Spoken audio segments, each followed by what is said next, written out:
I love to see the towns passing by and to ride these rails neath God's blue sky. Let me travel this land from the mountains to the sea, 'cause that's the life I believe He meant for me. And when I'm gone and at my grave you stand, say God called home your rambling man.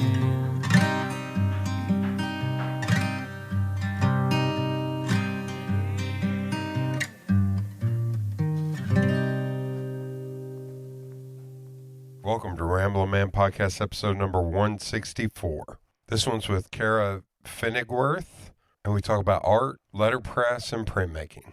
I've known Cara for a bunch of years for her work with Julie at Pioneer House. She's an awesome person who does great work. If you'd like to see that work, you can follow her on Instagram at Grey Trousers, GreyTrousers. Give Cara a follow on there. I really appreciate her from coming on. Sponsor this week is Feral Giant. Feral Giant is a graphic design, illustration, and social media consultation company based here in Knoxville, Tennessee. So they do work for clients big and small all over the country, all over the globe, in fact. But they also do photography, videography, video editing, and audio editing, website design, SEO, writing, content development. Hell, they'll babysit your kids if it nets them money. So make sure you give them a follow on social media on either Instagram, Twitter, Facebook, or LinkedIn at @FeralGiant. And be sure to give them an email today and hire them for your next project. Without much further ado, here's the episode. Pretty much in class, pretty much anywhere, if I see someone looking quizzically at a piece of paper, I know they're looking at my name. And I just assume they're about to try to say it, and I just say I'm here. Okay. Well, here's how we'll start. So I had two funny little asides about that. All throughout elementary school, you'd walk in, there were boys and girls. I don't know why they separate them with the little pieces of paper with your name written on. It was always on the girls' side. Oh. And then Judy Collins, this is dating when we're recording this, was just in town. Oh, man. Playing the Bijou. I tried to get in to go meet her because I was like, I want to meet Judy Collins, because when I was in high school, I was a freshman, but I'd been playing football. So I'd been playing for like a month before school actually started. So all the coaches knew me. Mm-hmm. So at Fulton, they all stood on the third floor, the little mezzanine, whatever you call that. And my Uncle Dale is down from Michigan. And I walk in, and all the coaches look at me, Jody. And my Uncle Dale goes, "What'd you call? What'd you say?" And they're like, "Jody." And he's like, "No, that's my niece, Judy." Oh. So I got called Judy for 4 years. Was he joking? Yeah, he was joking. Okay. He was joking, but all the coaches were like, "Judy!" Oh. Man, I just started. Oh my God. And I would walk into the room, and Coach Wright, who is also named Jody, funnily enough, would lean back and go, Judy. And I was like, damn it. So I got called Judy all 4 years. That's pretty good. So it's not as bad as your name. But it's in other ways, it's terrible. Yeah. It was funny. Now I look back on it, I was like, I don't care. But back then, I was like, come on now. Yeah. I'm tough. I ain't no Judy. It's super German. I think it literally means a German penny was a Pfennig. Okay. Before the euro and meant worth a penny. Like Alfred. Penny's worth. Pennyworth, yeah. But look at that. The German equivalent. What was that? Farling? I think that's some kind of British note too. Oh, yeah. I think. Oh, yeah. Well, there's like the penny farthing, which was the bicycle with the huge front wheel. For some reason, I thought a farthing was some kind of coin in England, but maybe not. Yeah, maybe. Who knows? Yeah. If only we had computers in our hands. What?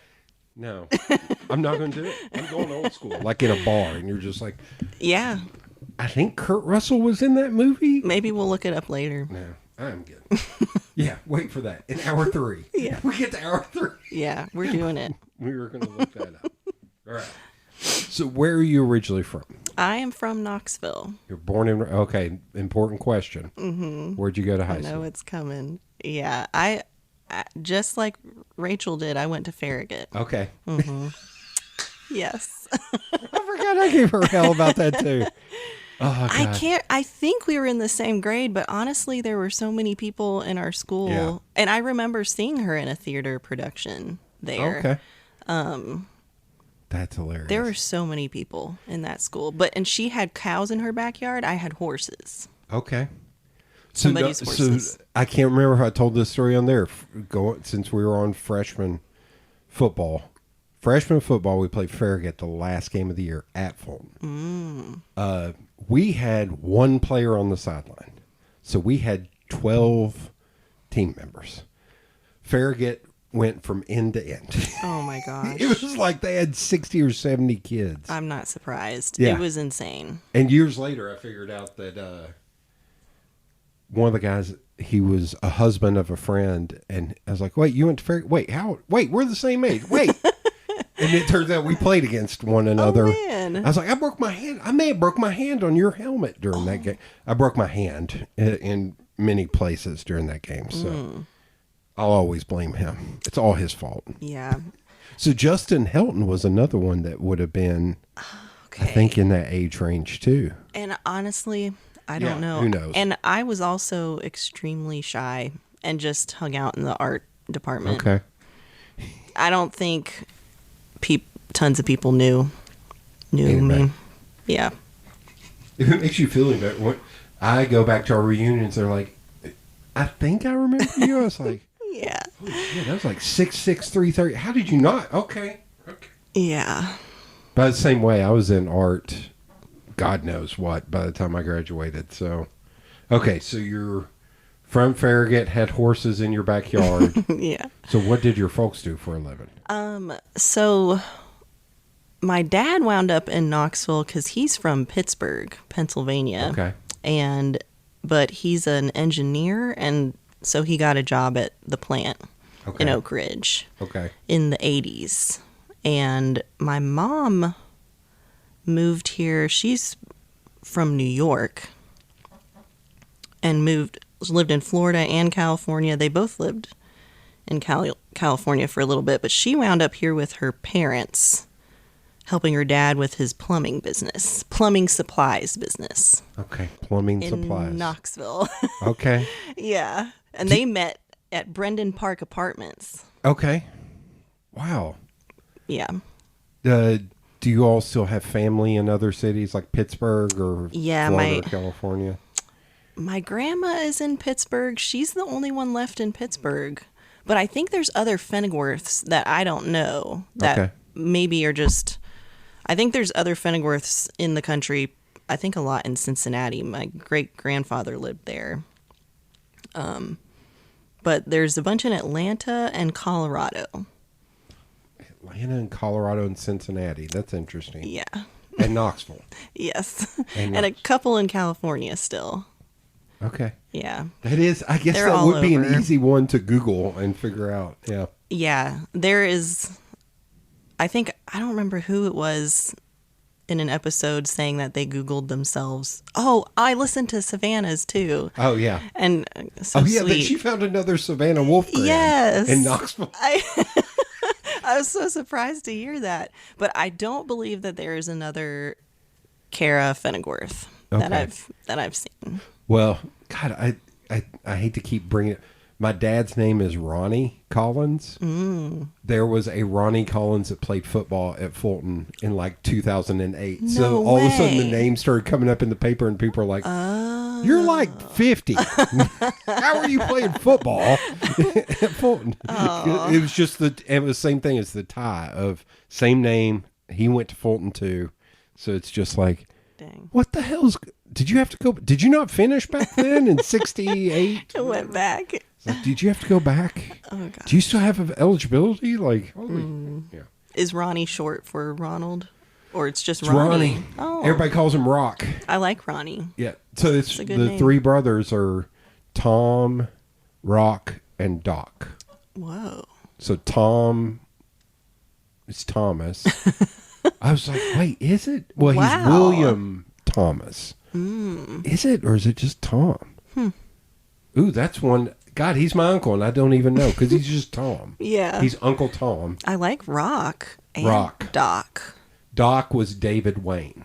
Oh. David Wayne. That's Granny always called him David Wayne, but he was Doc. And I'm sure he got That's it from pretty good. Rock. Everybody calling him Rock and Doc. Doc was the run of the letter. He was only 6'1". Oh, gosh.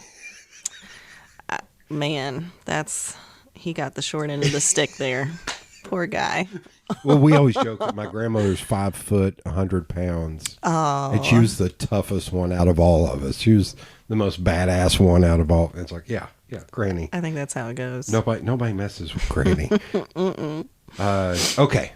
Horses. So did y'all have like a farm or something? How did you have horses? We didn't have horses. Okay. They were the neighbor. Okay. And eventually I think just a lot of the farmland got sold. People moved away Yeah. and stuff. So that wasn't there forever.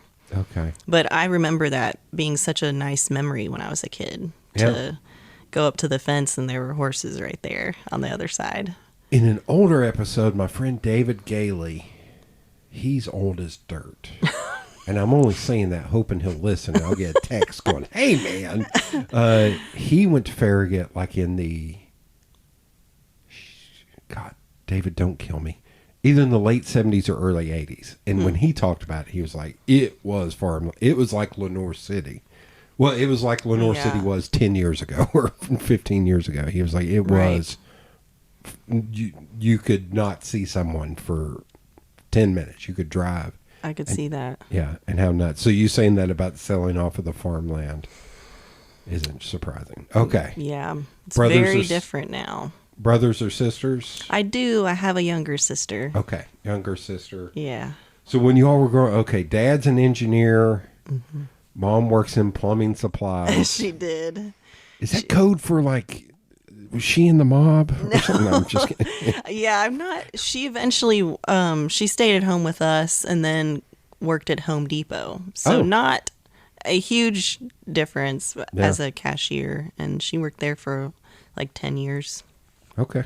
And then retired. When I got out of high school, that was a good job because they paid really well. Yeah. You had to take like math tests and stuff to actually get a job there. And I feel like wouldn't they help with college or something? I think for so. some kids. Like it was one that I tried to get a job there and I could not get a job there. Yeah. Okay. Yeah, she liked it. Did they like encourage you all in? Is your sister, does she do art or anything now? She did a little bit of art, but she honestly, she's good at everything. Okay. I love her so much. And she actually lives in Utah. Okay. So there's folks in Utah. Y'all are trying to hit 50 states.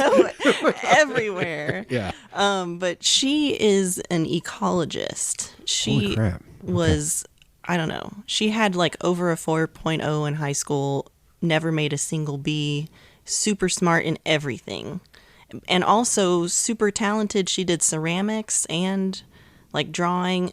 I remember I was learning how to crochet and she picked it up like nothing and crocheted some gloves, and I'd been working at it so hard and I was nowhere close to that. Oh my God. But she's a force to be reckoned with. Okay. She's awesome. So did they how did you all find art? Were you into art as a kid? Yeah. I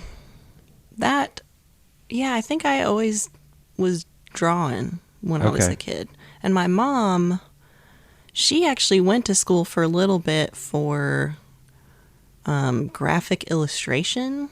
Okay. I think it was that maybe before graphic design. Graphic arts. Yeah. That's what it was called. That's what even the print shop was called at Fulton, was graphic arts. Okay, yeah. Yeah. I think she may have gone to Pellissippi for a little bit. Oh, okay.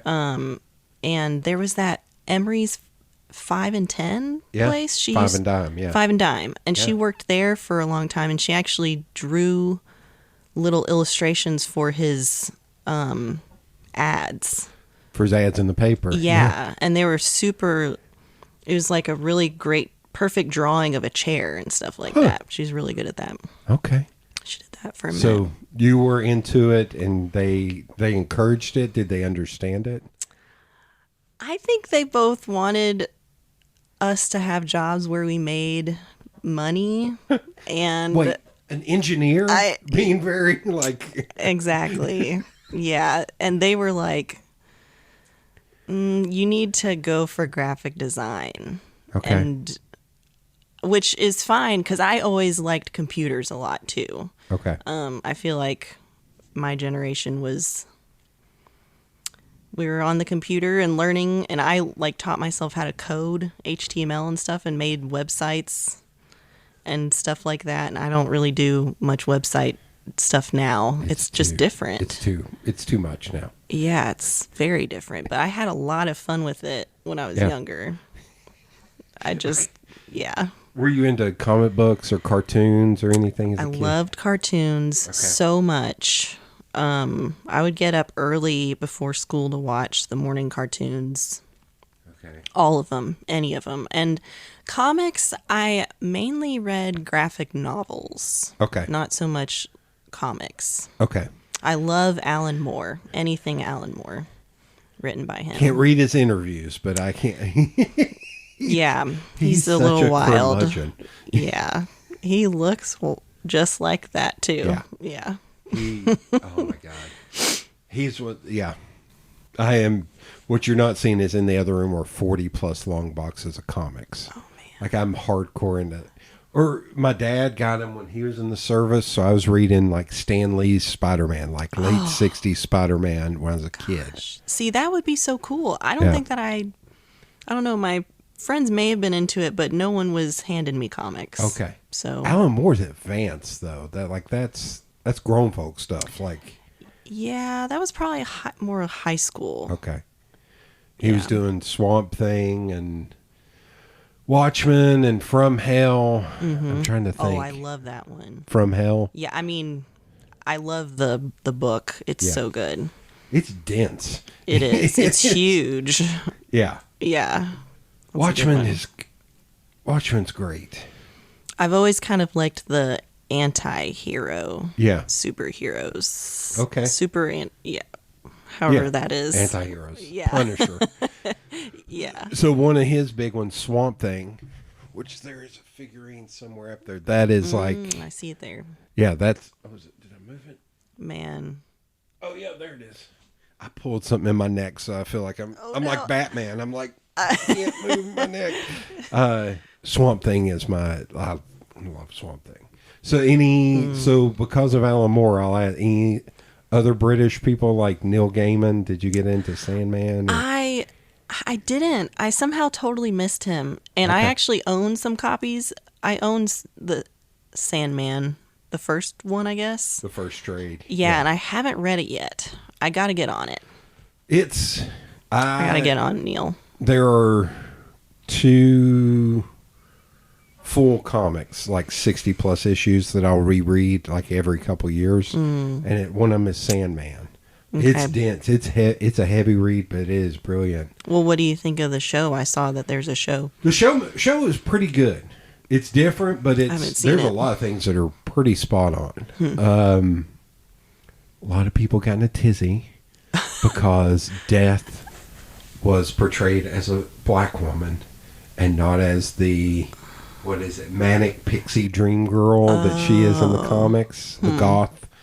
And it's like, it's all not real, man. Yeah. Yeah. And also the main dude looks so much like the character in the comics. It's like, holy shit, they nailed that. People were bitching about casting because they cast people other than. I thought it was good.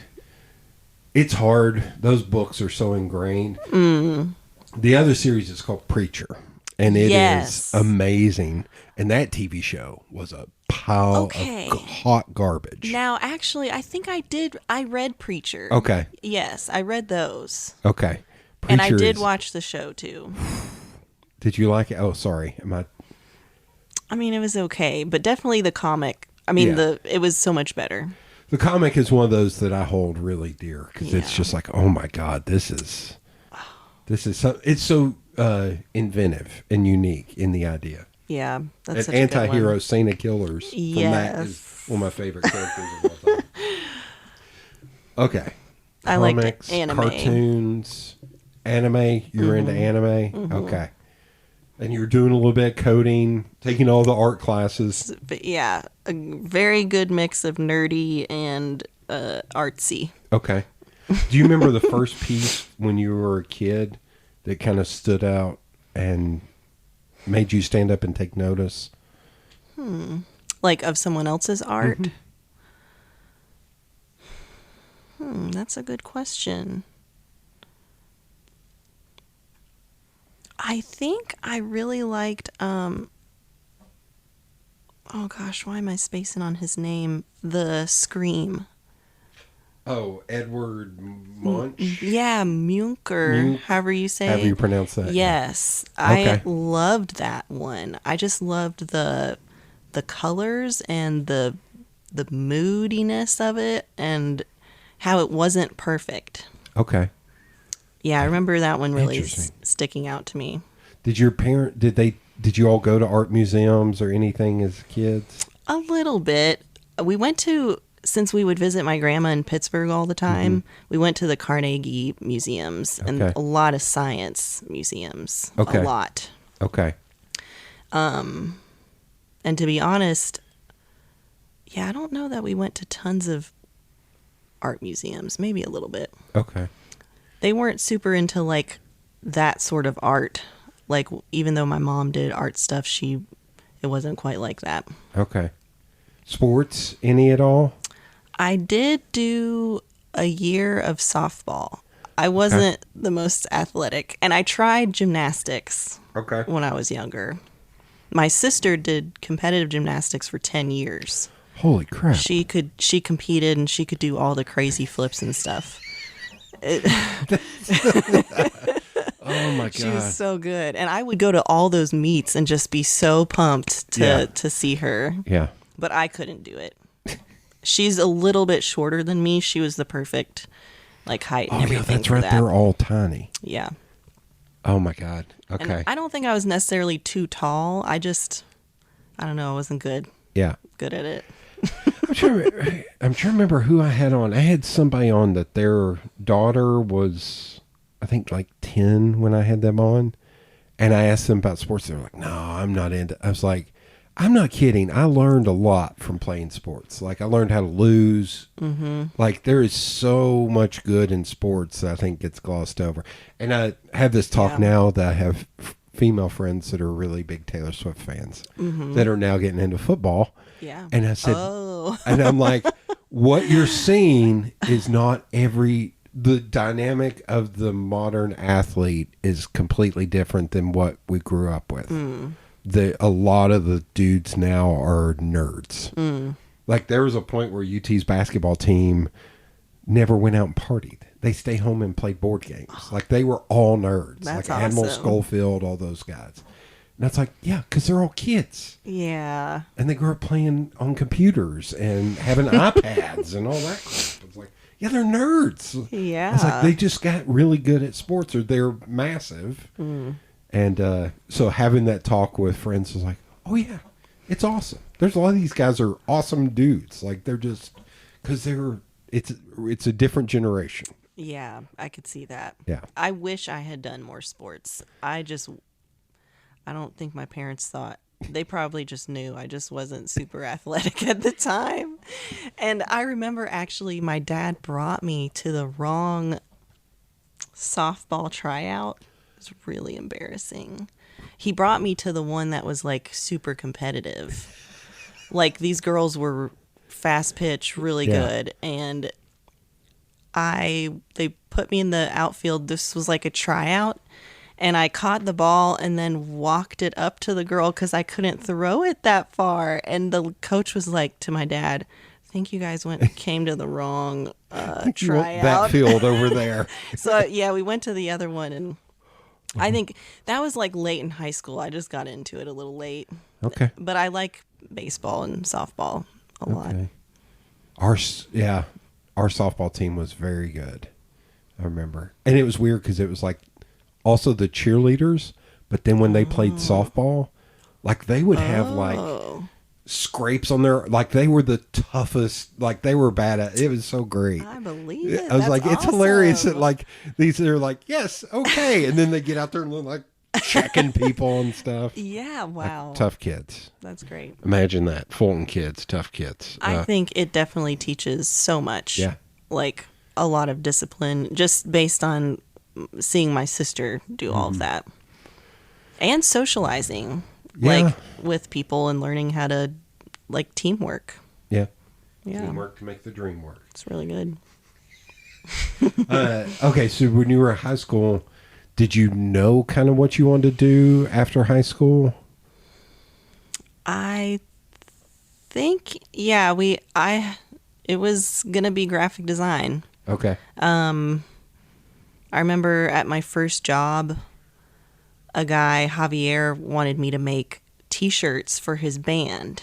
Okay. And people were always asking me to make stuff for him in high school. Was there still graphic arts out at Farragut at that point? There used to be. I know there used to be. Sure. There used to be a print shop out there. Okay. I don't remember that. Okay. We did at that time have 4 teachers and there was a photography department. Okay. Like a photography room, which was really cool. Ms. Hall taught that. And I took that and we developed photos and stuff. Yeah. It was awesome. And I heard that there's just 2 teachers, or there was just one at Wendy Love. I know Rachel mentioned her. Mm-hmm. She was my teacher and she's still there. And she may have been the only teacher at one point, but maybe there's a second one now. I was so sad that they were cutting everything. Can't remember if I talked about on there how much it frustrates me how much the vocational department at Fulton has gone away. Yeah. Because they were teaching kids upholstery, woodworking. Gosh. Like auto mechanics was a huge one. Like that stuff should be there. Yeah. In the print shop. There was a full-on print shop up there. Yeah, I don't remember a print shop. Okay. So, fun fact, between the ages of 18 and 25, I got like 8 job offers to teach print shop. Man. At Knoxville high schools.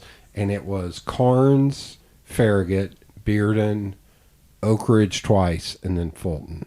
Man. So, I could have been a teacher. Yeah. But apparently not very long. Okay. Aw. Well, I mean, if it was gone. Yeah. So your first job, was that still in high school? Mm-hmm. That was at a place called Tijuana Taco, which I think those folks now have other businesses. Okay. I don't remember that one.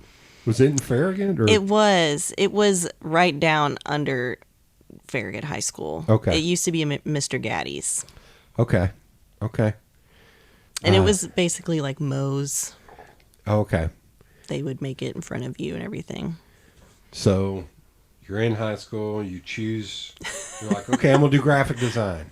Yeah. So did you go away to college or did you stay here? I stayed here. I got scholarships and in-state tuition, so it was the right price. And yeah. I wish I had gone to Pellissippi, to be honest. Because, I had heard that they teach the programs really well, which is very important. And the theory is also important, but in a different way. Yeah. And I think, to be honest, most people are getting jobs where you need to know the programs. Yeah. And, yeah. Although one of my professors, who's very influential, teaches at UT, it's Diane Fox. Okay, yeah. She taught at Pellissippi. She was teaching at both back then. At Pellissippi and UT. Yeah. But yeah, Mr. Gilbert, who essentially made that program what it is, He's the guy who did the World's Fair logo. Like, he's Okay. old school designer, went to UT, worked in printing forever. Great dude. One of the nicest people in the world. But yeah, it was very hands-on, learn the apps. But then, like, he would teach us theory. We had some adjuncts from UT that were working on their MFA. And they would come and they would teach theory. But Awesome. while we were learning theory, I'm learning how to draw in Illustrator or how to Photoshop. Yeah. I'm learning Photoshop. Like, That's awesome. yeah. Okay. I mean, we did learn. We had like a class on InDesign and Yeah. that stuff, and honestly, I already knew kind of how to do Photoshop and stuff before that, but Okay. it wasn't very in depth. Okay. There are some kids, because I go up and do the portfolio view. There was one kid that was really into UI UX, but I don't think they really teach that there. And I was like, here's the guy in town you need to talk to, because he runs a UI UX group. I was like, learn on your own, man. Yeah, I was like, you have YouTube. Yeah. There's no reason you shouldn't. it is awesome. Such Yeah. a great resource. Yeah.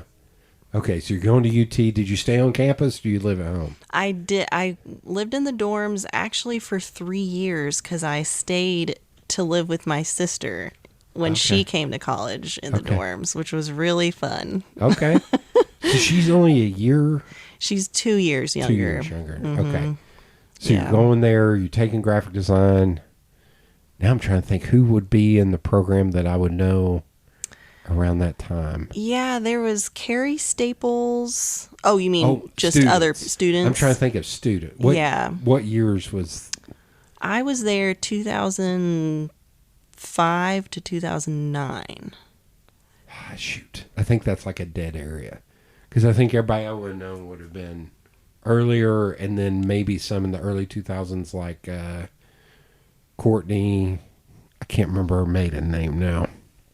She works for Maker City. Okay. Works with McAdoo. Hendricks, Courtney Hendricks. Okay. She went to Pellissippi first, then went there.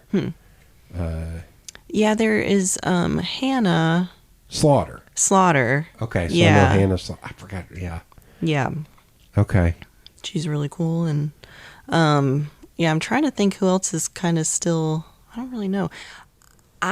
Honestly, my favorite part was the internships. Okay. I did some really fun internships. With Robin Easter, and then I also did a medical illustration internship at the vet school. That's awesome. And that was super fun, and that would be totally a cool career to do, except I'd have to go back for lots of science classes. And that's just a whole nother almost degree. So So you're going to school there, taking graphic design. Did you get into printmaking there? I did, yeah. Beauvais was my drawing teacher, actually, my drawing one teacher. I'm not sure if they were short on somebody. I don't think he usually did that. But then I eventually did relief printing. And I also did an internship with the Letterpress because they had just gotten all the Letterpress equipment in there. And so that was kind of my intro to Letterpress stuff. And in there, were you all carving stuff, or was it mainly working with type or? Yeah. So I did do carving in there, but I think mainly it was with type for most people for the letterpress department. And a lot of the graphic design students did stuff in there too, which is great because a lot of those terms come from letterpress printing. So it's great to actually know the real reason why we know those terms. They're really fun, the actual physical pieces. But yeah, I loved just relief printing from the beginning. And sadly, my aim was to get in and out of college as fast as possible. And I really wish I had taken more classes, like more printmaking classes, because it's like one of the best schools in the nation. Last list I saw, it was number 2. Okay. Yeah. Which is insane. Yeah. Okay, so you're going there, taking graphic design, you are getting into that. Were you doing any other type of art also while in there, painting or? Yeah, I took painting, and I just saw my old professor at the KMA art exhibit. Okay. Jared Sprecher. I'd recognize that name. Yeah, I think he's big news. I think he's a well-known painter. Okay. He's out there doing great stuff. And he was a great teacher. I loved him. And I loved oil painting, but it is like a lot of components, and so I don't tend to do it on my own very often, sadly. There's just a lot of stuff involved. We, in the illustrators group that I run, Rachel Travis, who helped start it, she brought these little wood blocks for us to do oil painting. I hadn't done oil painting in forever, so I just flooded the whole thing. And then I was like, okay, now I'm going to put a little off. Oh, that's right. Like, I guess I'm going to let this dry for a week. Yeah, forever. Because I think it was in the summer, too, so it was hot and humid. I was like, maybe in October this will be ready. It is so humid here. Yeah, it was the best. And it's still sitting in there. It's got one little red dot in the middle where I was trying to draw this flame. I was like, never mind. That's a good idea, though. Yeah. Start something smaller. Yeah. But not flood the whole thing like a dumbass. Okay, so you're doing that kind of things, those kind of things. Are you having fun? Like, are you exploring the city now that you're out on your own? Yes. Yeah, because to be honest, we didn't venture downtown very much when I was younger. Yeah. There was a movie theater across from my neighborhood, and my friends and I would like go walk there. Yeah. Back when kids just did stuff like, and there was an Ingalls, I think. So we didn't. You get up on the horse and you'd ride it. I had an 18-year-old last year ask me, what did you guys do for fun when you were kids? And I was like, probably kind of the same stuff, except we just didn't have phones like you do. Yeah. Y'all go out and do stuff? We didn't have Uber. No. Yeah, we didn't.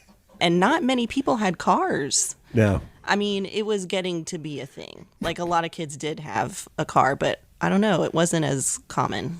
I'm trying to remember what one of the guys that I played basketball with, he had a Chevy, is a 2-door. So it wasn't even a 4-door.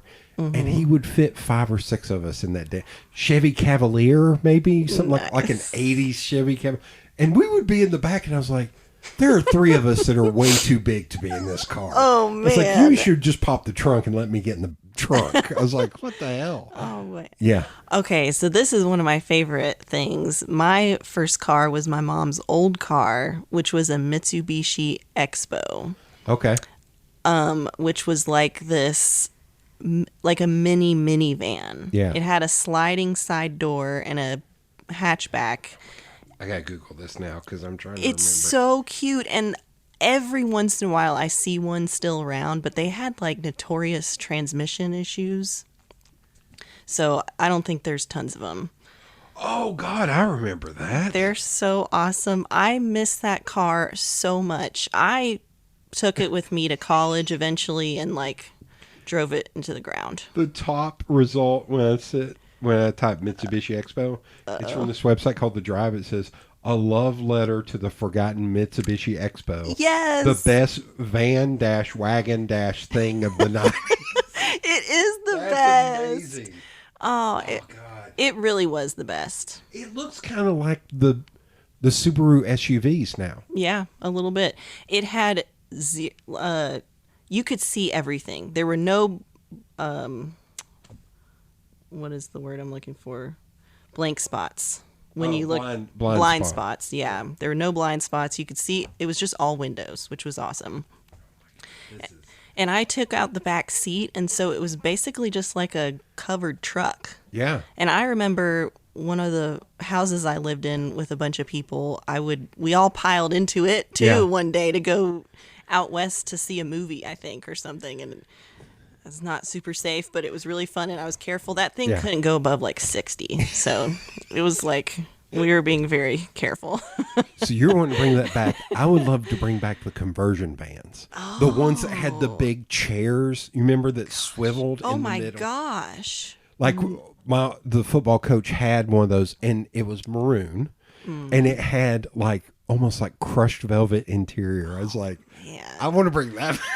Yes. With the big couch in the back. Like, I'm all about any of the vans. Yeah. Making a comeback.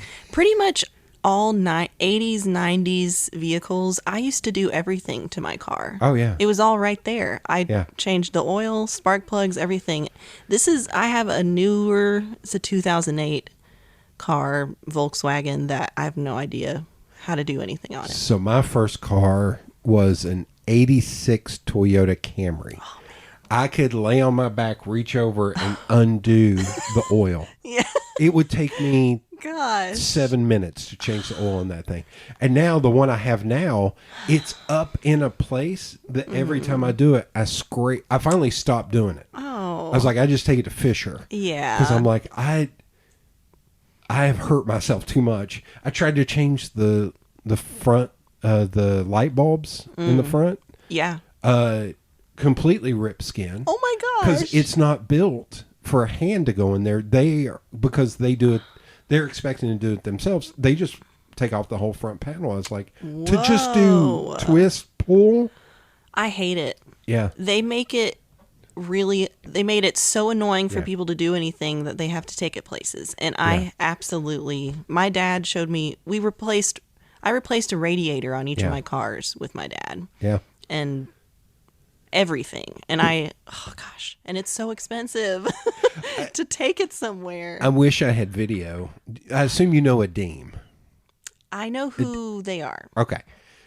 So Adeem came over here and I taught them how to change their brakes on the Prius. Oh. And I was like, I'm going to teach you how my grandfather and my uncles taught me. Yeah. I'm going to stand here with a beer and I'm going to tell you what to do. Yes. And it was hilarious because Adeem was just like, okay, what do I do now? I was like, we got to bleed the brakes now. And he's like, bleed the brakes? What the hell are you talking? I was like, just get in there and pump the... Yeah.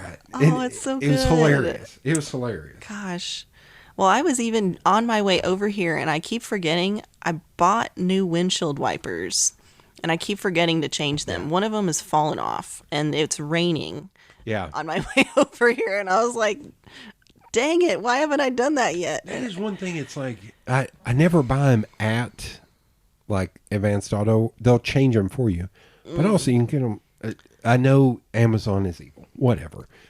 They're a lot cheaper on Amazon. Oh, I bet. I should do that next They time. were so cheap on Amazon. I was like, no, I'll just do this. Yeah. But that and batteries, they will change for you at Advanced Auto or any of those places. I was like, thank God. Because also my battery is smaller and it's kind of tucked away. I was like, I physically can't do this. Like, right. I can't get my hands in there. And the dude was in there. He's like, I'll change it. And I was like, okay, cool. That's awesome. He's like, and he's sitting there doing it. He's like, so what do you like to do for fun? Like, oh, yeah, that's right. This takes a minute. And I'm like, Oh, man. it's hilarious. I like cars stuff. I like older cars. I mean, new cars, I guess some of them are efficient, but honestly, some of them are really not. So no, anyway. I've got an '08 Yaris. Those are cute little cars. Yeah, I love the look of it. Yeah. I do not want to get rid of it. But I keep looking at like SUVs because one thing is SUVs are now getting more fuel efficient to where you can get like 35, which is amazing on the interstate in an SUV. But I'm like, I don't like how big some of them are, and a lot of them, the mid-range ones, the door frames are smaller than my Yaris. And their center consoles are there's a VW Touareg, something like that. The center console is so big that I have more leg room in my little Toyota Yaris. Weird. I was like, because you're not making these for me. You're making these for golf dads and soccer moms. You're not making this for somebody big. You're making this for a normal sized person. Right. Yeah. It's hilarious. You need more room. Yeah. But I also drove a Nissan Pathfinder around Fort Lauderdale I was like, this is way too big for me. Man. It's like, I feel like I'm going to just bump people because it's so massive. Yeah, I've always had small cars, and anytime I get into a big one, it feels so crazy. Especially just like stepping up into, Anyway. Okay, UT. The strip was still okay at that point. Yeah. It wasn't as crazy. No, I enjoyed. I would go to the 11th Street Espresso House. Oh yeah. And I think Cup of Joe. Oh yeah, I remember Cup of Joe. If that. Yeah. That was like on the strip. Yeah. And I worked at the Golden Roast for. Oh yeah. I don't know if it was 5 or 7 years. I was there for a long time. Okay. And I loved working there so much. It's honestly one of my favorite jobs I've ever had. Huh. Like, there were a lot of foreign exchange students and professors and groups that would come in. And just talking to all these different people was so much fun. I always forget So cool. that they were there on campus for Yeah. a long time. And it's a totally different owner now, and I have no idea what is going on with it now. So my friends at Refill Coffee Cart, they have worked with them. Could not be nicer. Great. Yeah. And the job I have now, I sent them to Golden Roast. Same thing. Good. The response was, could not be nicer people. Good. Which I am happy to hear. Yeah. Now the kids, I've been to that Capybara place that's in where the Walmart and Publix was, University Commons. Okay. And it's pretty good coffee, but man, I felt so old going in there. Yeah. I was meeting a friend who's a designer at UT just to have coffee and talk about her doing art and see if I could help marketing wise or whatever. Mm-hmm. Give her ideas. And I was like, these kids are looking at me, man. I was like, come on, man, this is weird. Oh no. Yeah, it was an all range of ages and everything there at that time. I liked that. And I'm trying to think. I think Moose's had already closed by that point. Yeah, I'm not sure. I Moose's remember Music Hall. Moose's. I know they did because they were where the wing place.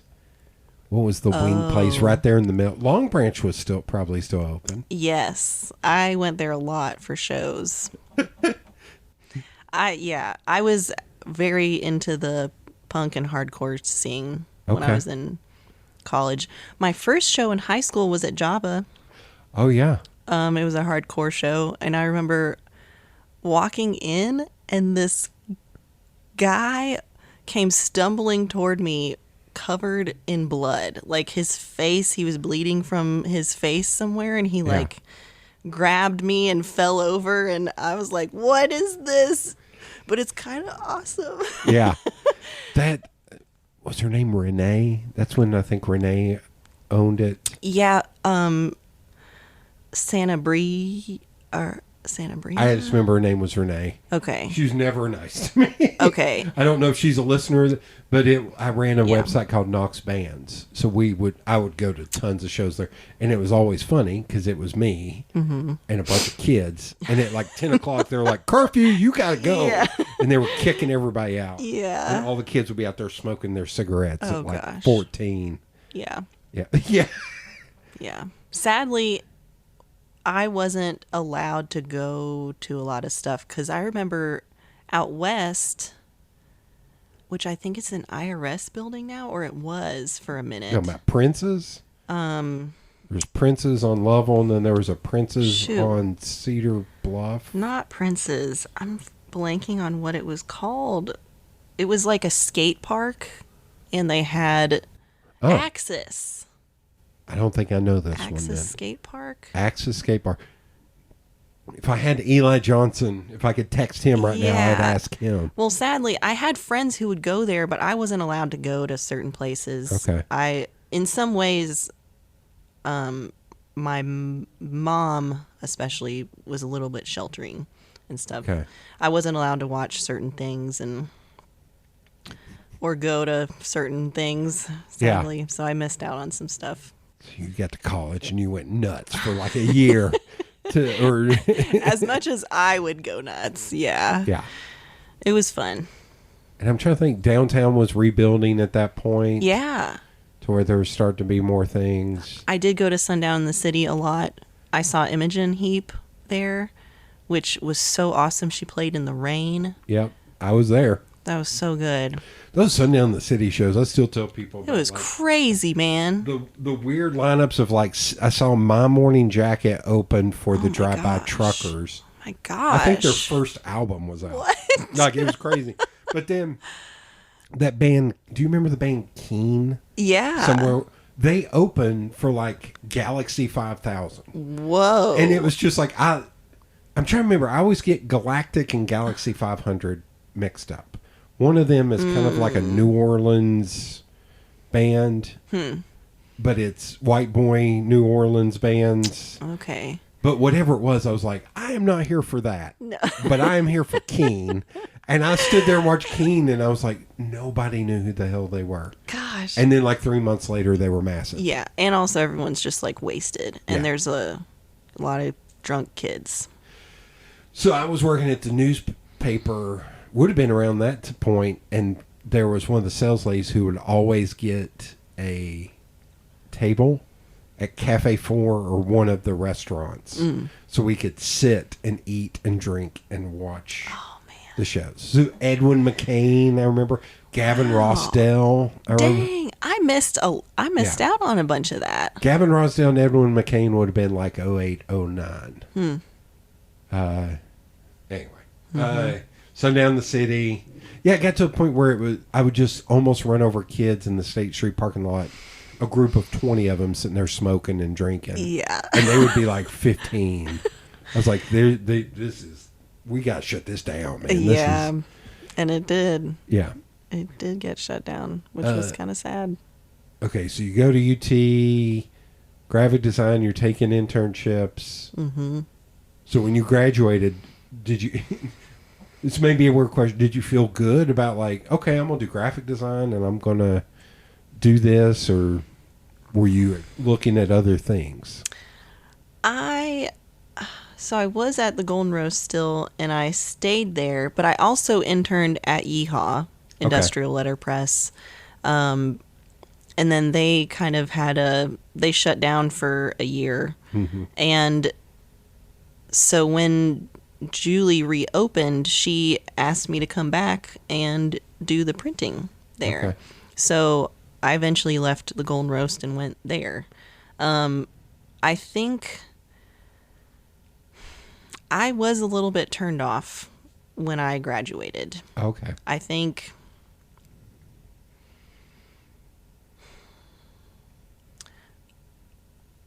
I'm not sure if I was their cup of tea in the design department, because I wanted to be hands-on. I'm not laughing at you. No. I'm laughing because I can give you a list of 10 people. One of my friends used to keep on his desk his rejection letter. Yeah. When he got kicked out for portfolio review his sophomore year. Yeah. And got told not to leave their program, but that he should explore a different field entirely. Oh, and he framed it and put it gosh. on his desk when he was an art director. And one of his best friends ran a call center that graduated from there. And he was like, they got that one wrong. So Yeah. I understand. I mean, it doesn't have to look one way. Right. It was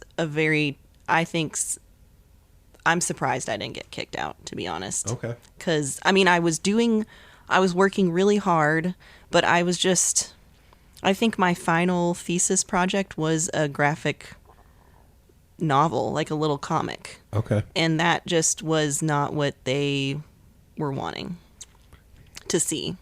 Everybody else, it was like product design and stuff like that. And I just think design can be so much more. It can be very different. And it can be a combination of art and function. And Yeah. And not saying that I think they did like me and it was fine. I just wasn't like what they were expecting, I guess. Yeah. That's The okay. older I get, the more frustrated I get with those. Like, here's somebody who's wanting to do this, and you're almost dissuading them from doing this. Yeah, it's hard, and it's such a hard program too. Yeah. I mean, maybe not as crazy as architecture students, because I would see them in there. They had showers, and they would be in there all night. Yeah. And some design kids were doing crazy stuff like that, but I loved when I did letterpress. It clicked. Yeah. Just the hands-on, even though it is absolutely 100% obsolete. It is not. But you said you had worked with Yeehaw when you were in college? Mm-hmm. Okay. Yeah. I thought of this earlier, and I can't pull her name. I think that was 2011 or 2010. I can't remember. Power and Light Press. It's a woman who has a man, I hate to say a man's name, but it's something like Lou. Okay. But she got an RV and was traveling across the country teaching letterpress and printing. Okay. She would just pop up in a city and do that. So I am the reason why she came here. Oh, man. Because I backed her, I think, Kickstarter for the RV. And then I saw that she was going from like Nashville to Asheville during Thanksgiving week, but there was like 5 days empty. And I was like, That is awesome. I sent her a DM. I was like, why are you not stopping in Knoxville? And she was like, oh yeah, Knoxville is the home of Yeehaw. I was like, no shit. It's true. I was like, what are you doing? I was like, if you'll come here. Yeah. I was like, and I was trying to help, like, I'll get with the city, see if you need to get a permit. They'll do the tree lighting ceremony on Friday, so people will be out and about downtown. And then she came and set up in front of Yeehaw, but it was like a rainy, nasty day. Man. And it was a time when Gay Street wasn't as busy. It was more Market Square. But she still had a good time. And I remember that's the first time I met Julie. Because I went and was talking to, I don't know why I can't remember her name. But That sounds kind of familiar. I was going to say that may have been right around that time. Yeah. But it was Julie sitting in there. She just came out, sat in the RV, and just sat in there Oh, and man. was Yeah. chit-chatting, chopping it up. It was hilarious. Yeah, Julie's really cool. And Yeah. I think at this point I've worked with her for 12 years now. Holy moly. So it's been a while. Okay, so you're working at Golden Roast. Are you still doing fun stuff for like bands and... Yes. Okay. So at that time, I also lived at the Poison Lawn, which was that. That sounds like a poem. It doesn't sound like a poem. It was I think at some point, maybe in the 80s or 90s, it was like a bar building, a red building in South Knoxville.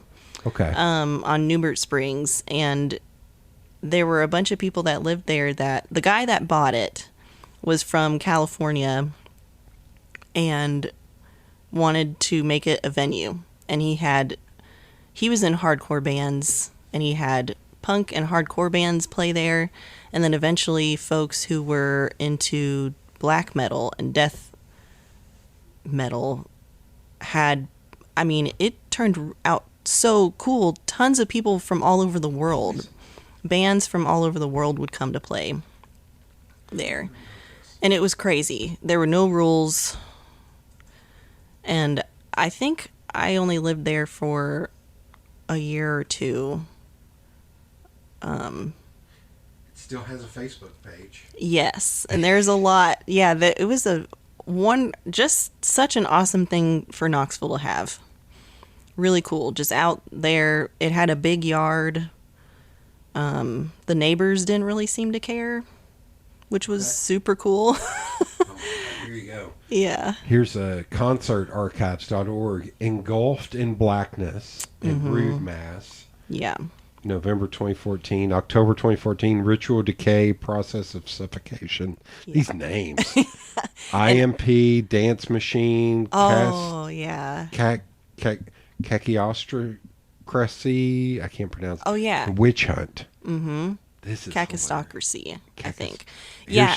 Here's videos on YouTube. Holy shit, man. Yeah. Okay. It was a big deal. And I am not the one to even talk to about it because Okay. I didn't organize shows. I just happened to live there for a little bit, and Okay. I would just go to shows, and it was super, super fun.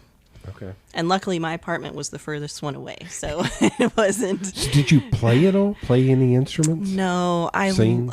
No, I love music, but I just never. I think I tried the piano when I was a kid, but it just didn't Okay. stick.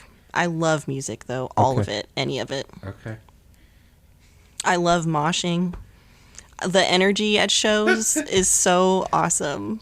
Moose's used to be the library, and it's where there is a Buffalo Wings place. They tore Okay. it down, the building. Yeah, I think I missed out on that But spot. if you go to concert list for Moose's, it is and the library, it is absolutely insane. Well, okay, and then wasn't there Vic and Bill's? Vic and Bill's. I yeah. never went there.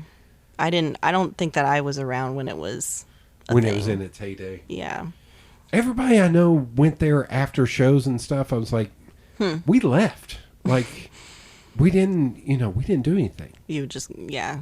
We would just go home. Like, but yeah, some of the people, I'm trying to think. One is terrible now, but it was when he was coming up. Kid Rock. I saw Kid Rock there. Oh my god. And it was awesome. It was because he plays every instrument. Oh, man. You're going to love this.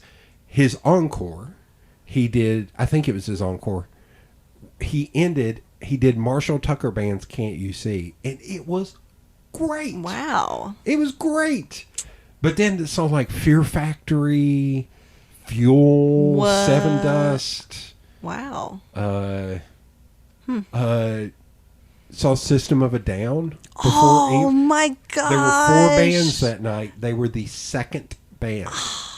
Maybe there were 5 bands. Were they great? Oh, they were unbelievable. Oh my The CD I gosh. have is their artist, the one that the record label gave to them to sell and give away at shows because it hadn't dropped yet. Wow. I bought a T-shirt. My T-shirt somewhere, it's beat to shit. 'Cause it's just the hand. Yeah. It was amazing. That was so probably. But- oh man. Bloodhound Gang. That's one of the funniest shows I've ever been to. That is one of my guilty pleasure bands. I love them. Actually. So the Bloodhound Gang show, Oh no. there was a buddy, my friend Greg White, who will probably listen to this. He and I I've told him we need to just sit down and tell Moose's musical stories. Yeah. Because we have all these stories. That 'Cause sounds great. So the Fear Factory show was like $5. Oh. It was a Monday night. It went till 3 a.m. That's why we didn't go to Vic and Bill's. We were tired. We wanted to go the hell home. Yeah. The Bloodhound Gang show, his buddy Scott that worked out Foothills Mall with him, he had a buddy that was also a big dude. So we're in the back of the Bloodhound Gang show. And we're sitting there watching this, and they kept doing these things during the show. They were like, okay, who wants to come up here on stage? If you drink a 12-pack of warm Dr. Pepper, we'll give you a free T-shirt. Or we'll do something. Oh, my gosh. And so the dude started drinking it, and he got to like they would bring him up. They're like, how are you doing? And put the mic in his face. And they did that to him once, and he was on like number 7. They were like, how are you doing? And he just puked all over Jimmy Pop's shirt. That's And a the lot other of dude Dr. Pepper. was dying laughing. And Oh then my there was one, gosh. but I say that about the other big guys. There was a point where they were like, we're going to do crowd surfing. We're going to send 2 people out and our guy in the back. And we turned around. There was a guy back there with the T-shirt. They're like, whoever gets a T-shirt. And me and the guy are looking at each other and looking down. And there's 30 feet Were you between the T-shirt, and us. And I was like, Oh. how are they going to finish crowd surfing? So I just looked at the guy and was like, So the minute our guy got to us, we grabbed him by the arm and the leg and just ran him back there.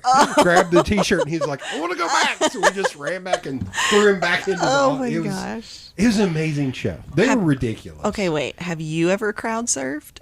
No. Would you do that? No. Do you think people No. could handle that? The answer keeps being no.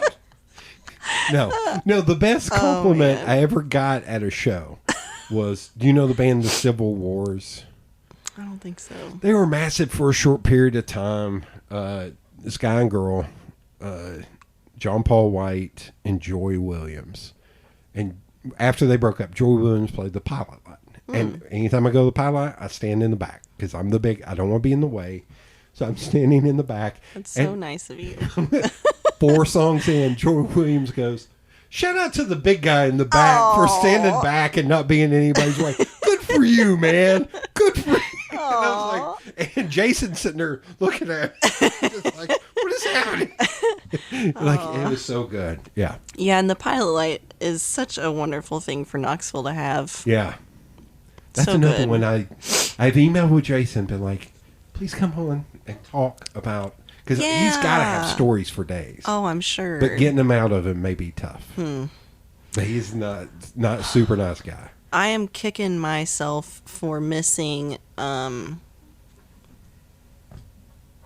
Dead Moon whenever they came to play it at Pilot Light. Okay. I think they're from Oregon, and they're just a quintessential punk, older, but it was like a married couple, and then a drummer dude, and Tootie and Fred. Fred was in, I don't know if it was The Seeds. He was a really good guitar player, but I always kicked myself for missing whenever they came, because he passed away, and the band, The amount of shows I have, I miss seeing the Black Pumas at Barley's a week before they blew up. Like, they played a show at Barley's, and the next week, like, they got nominated for a Grammy or something. There's good stuff at Barley's. Yeah.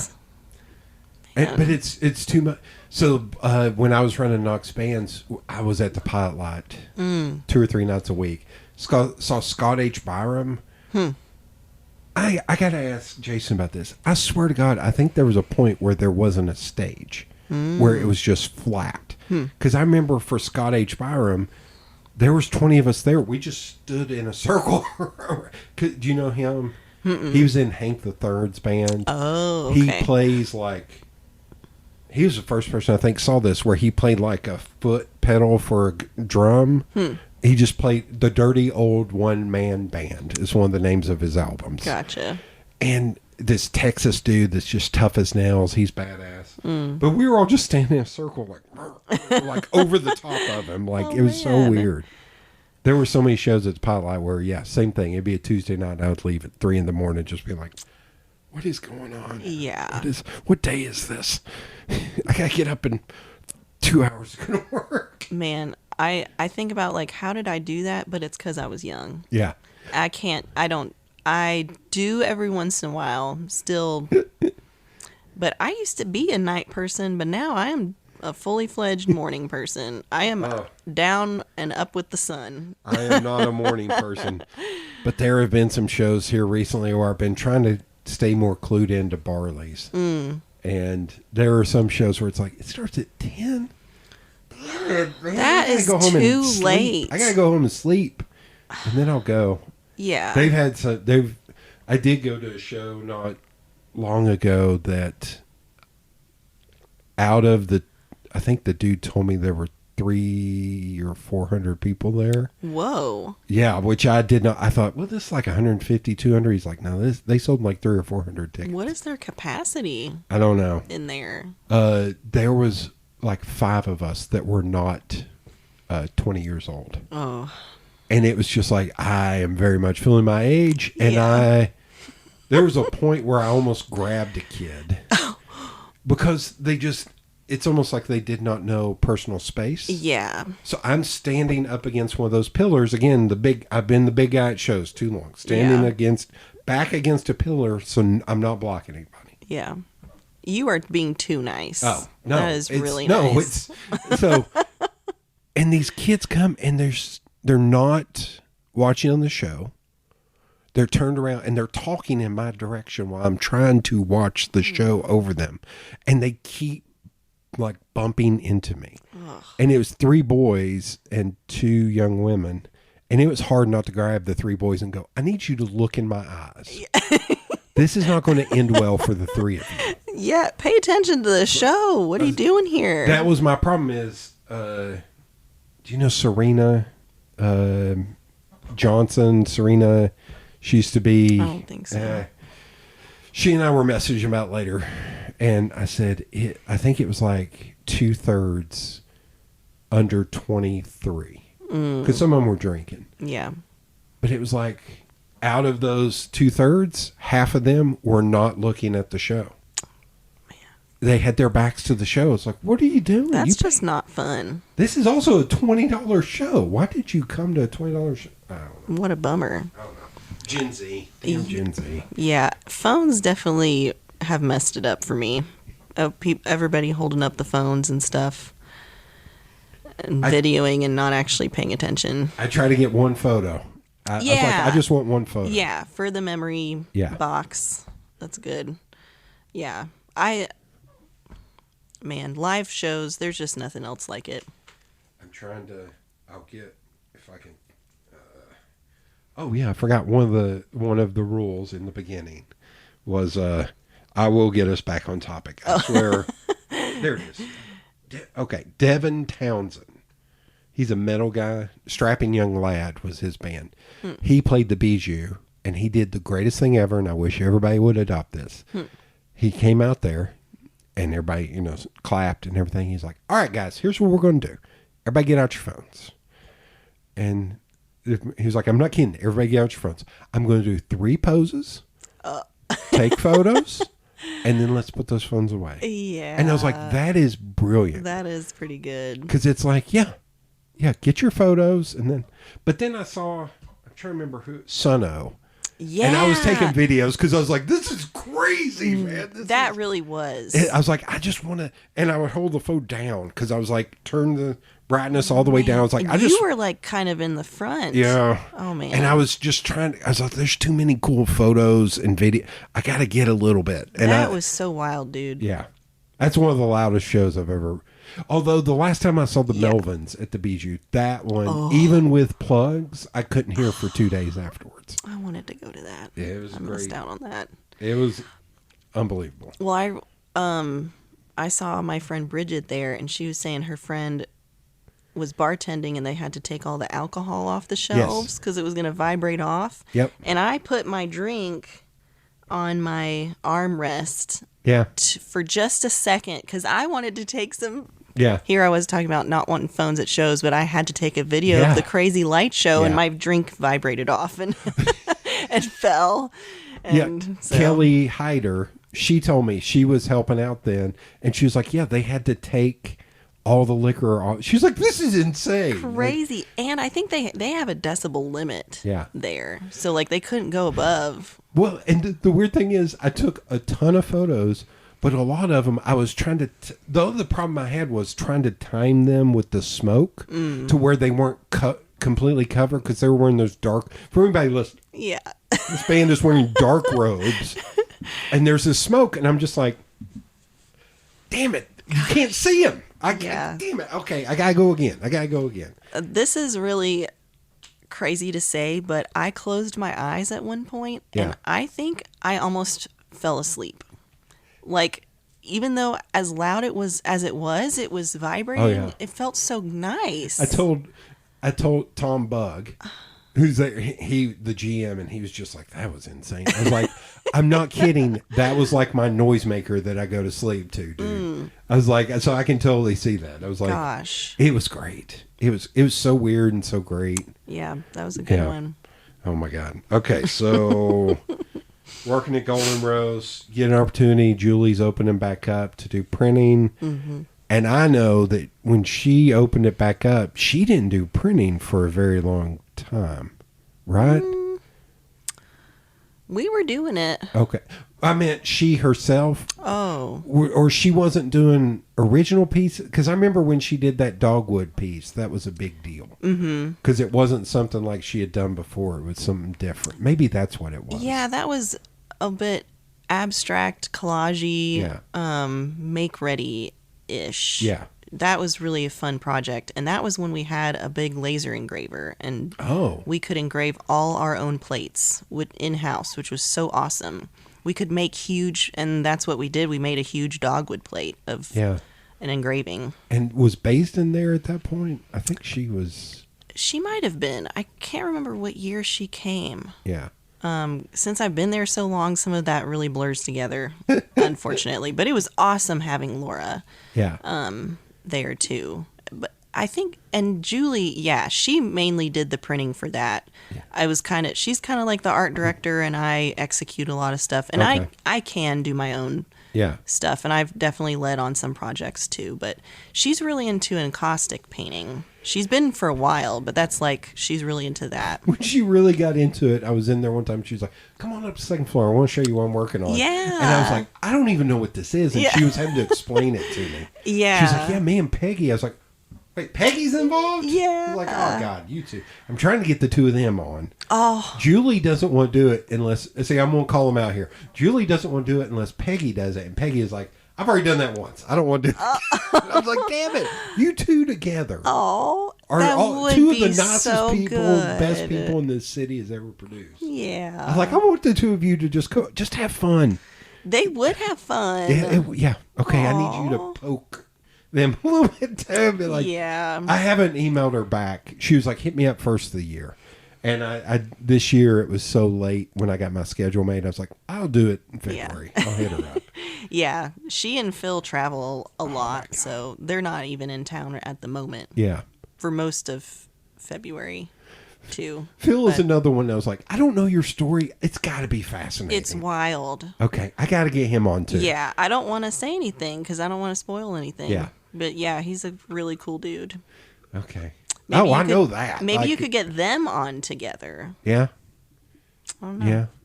If Peggy doesn't want to, I love Peggy.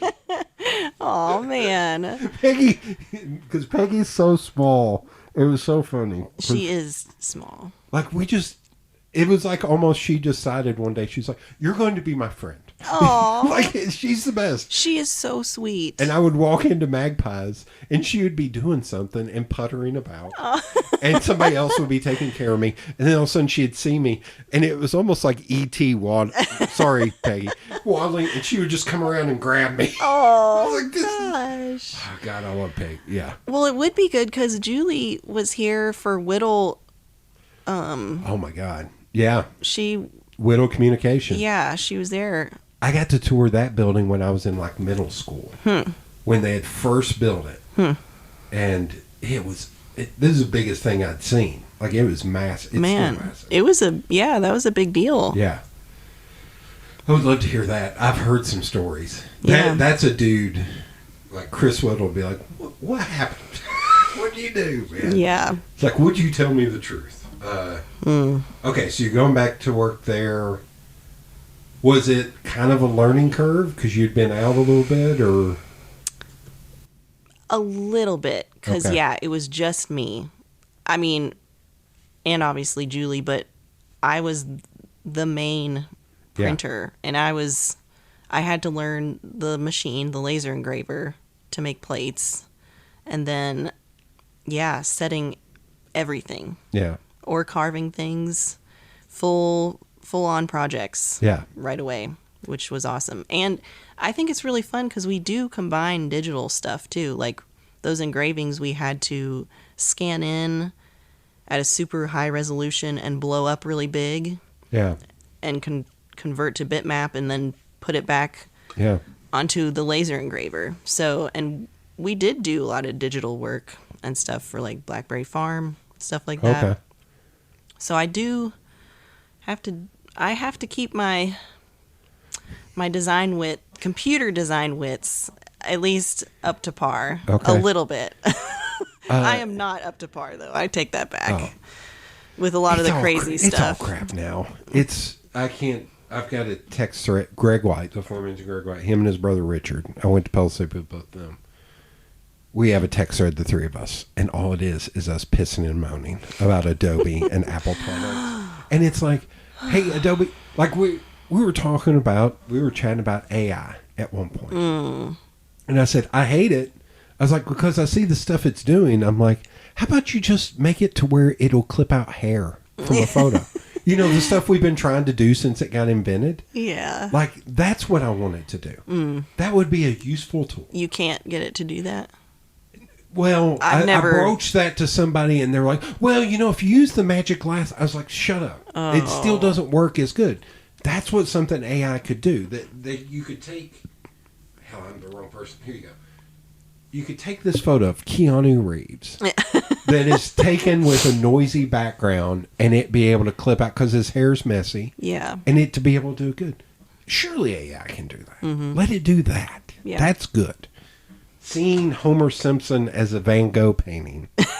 Nobody needs to see that unless they do it by hand. There is some crazy stuff. I have listened to a bunch of podcasts. I am personally not participating in anything AI related. Yeah. I am watching to see what's happening with all of it. I've had a lot of discussions.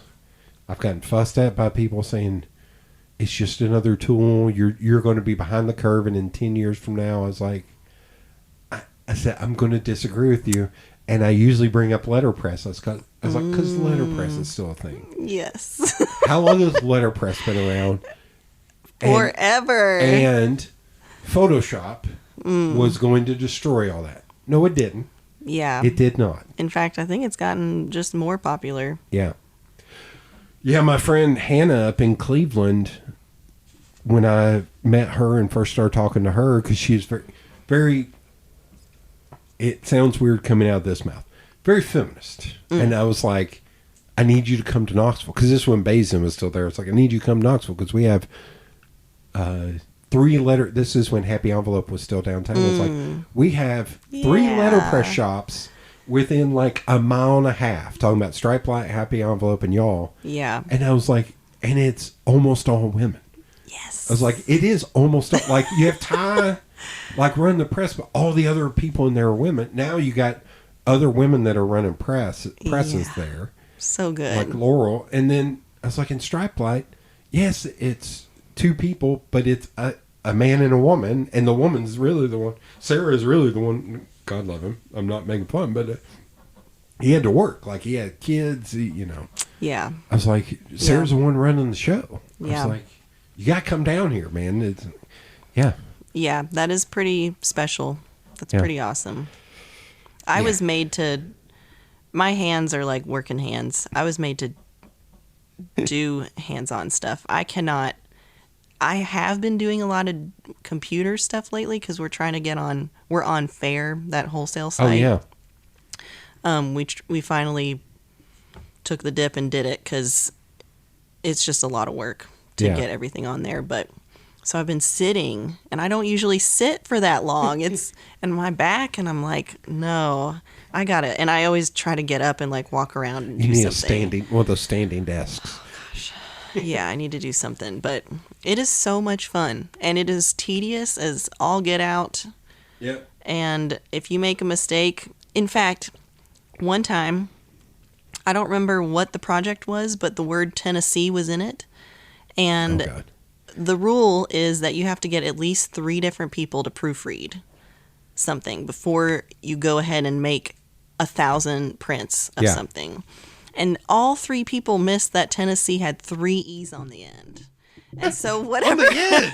Like, not even. I know. I was thinking, what, a missing N? Like, I can see that. I have no idea how that happened. Tennessee. But it got through, and whatever this project was had that on it. Well, here's the thing. Here's the thing I learned years ago. You'll never make that mistake again. No. I am like, I'm looking so hard. But sometimes you miss it. When I worked at the print shop, let me see if I'll grab this book. The pressman, we had big litho presses, but he said the trick he learned was to start reading at the bottom and read it backwards. He's like, because then you're not filling in the words. So if you're reading up, tidy, doubt, in, when, play, of, form, soothing. He's like, when you're reading it that way, it's just word salad. You're not. Yeah. It doesn't.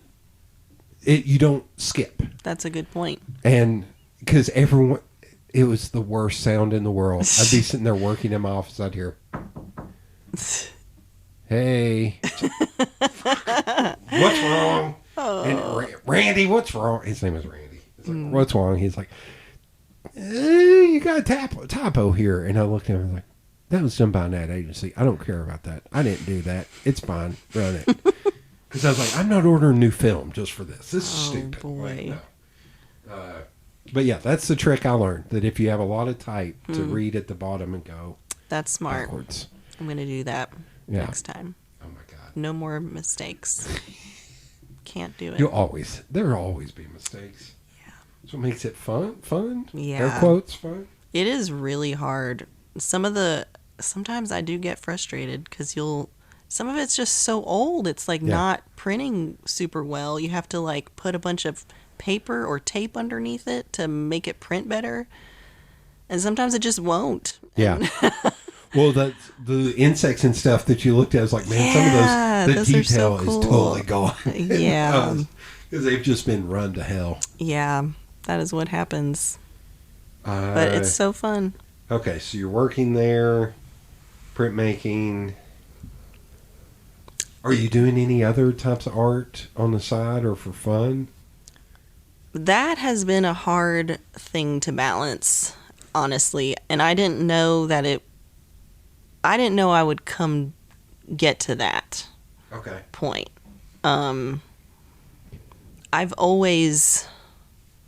It's always been an outlet for me, but I think having it as a job where you're just so creative all day, I have found it really difficult to make art on my own. Okay. Outside of my job. Okay. I think I've also just found other outlets for my creativity in different ways that are less art related. I still love doing it. I go to figure drawing classes. I do that on Wednesdays. I haven't been in a month or so, but that has been such a great practice because you're not having to be creative necessarily. It's just the act of staying consistent with your drawing skills.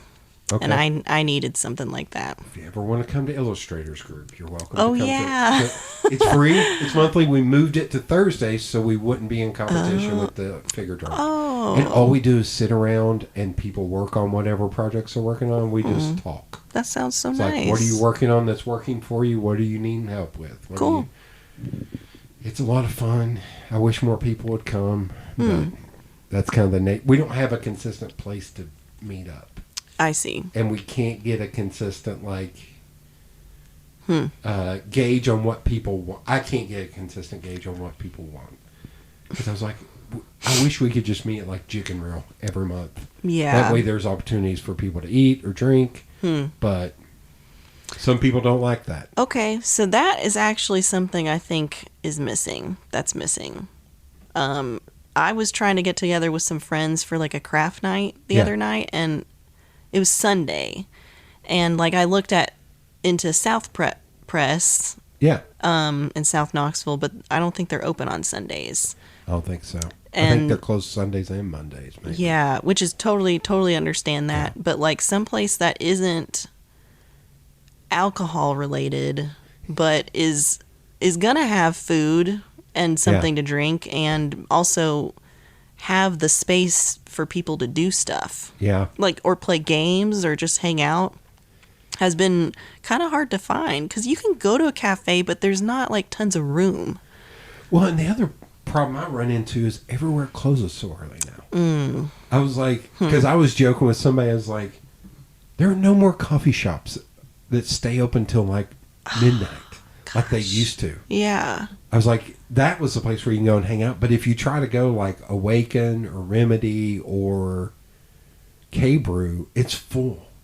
It's full of college kids sitting there. Or that. Yeah. That you just have no room, and it's just... Yeah. Maybe there is something out there and I just don't know about it.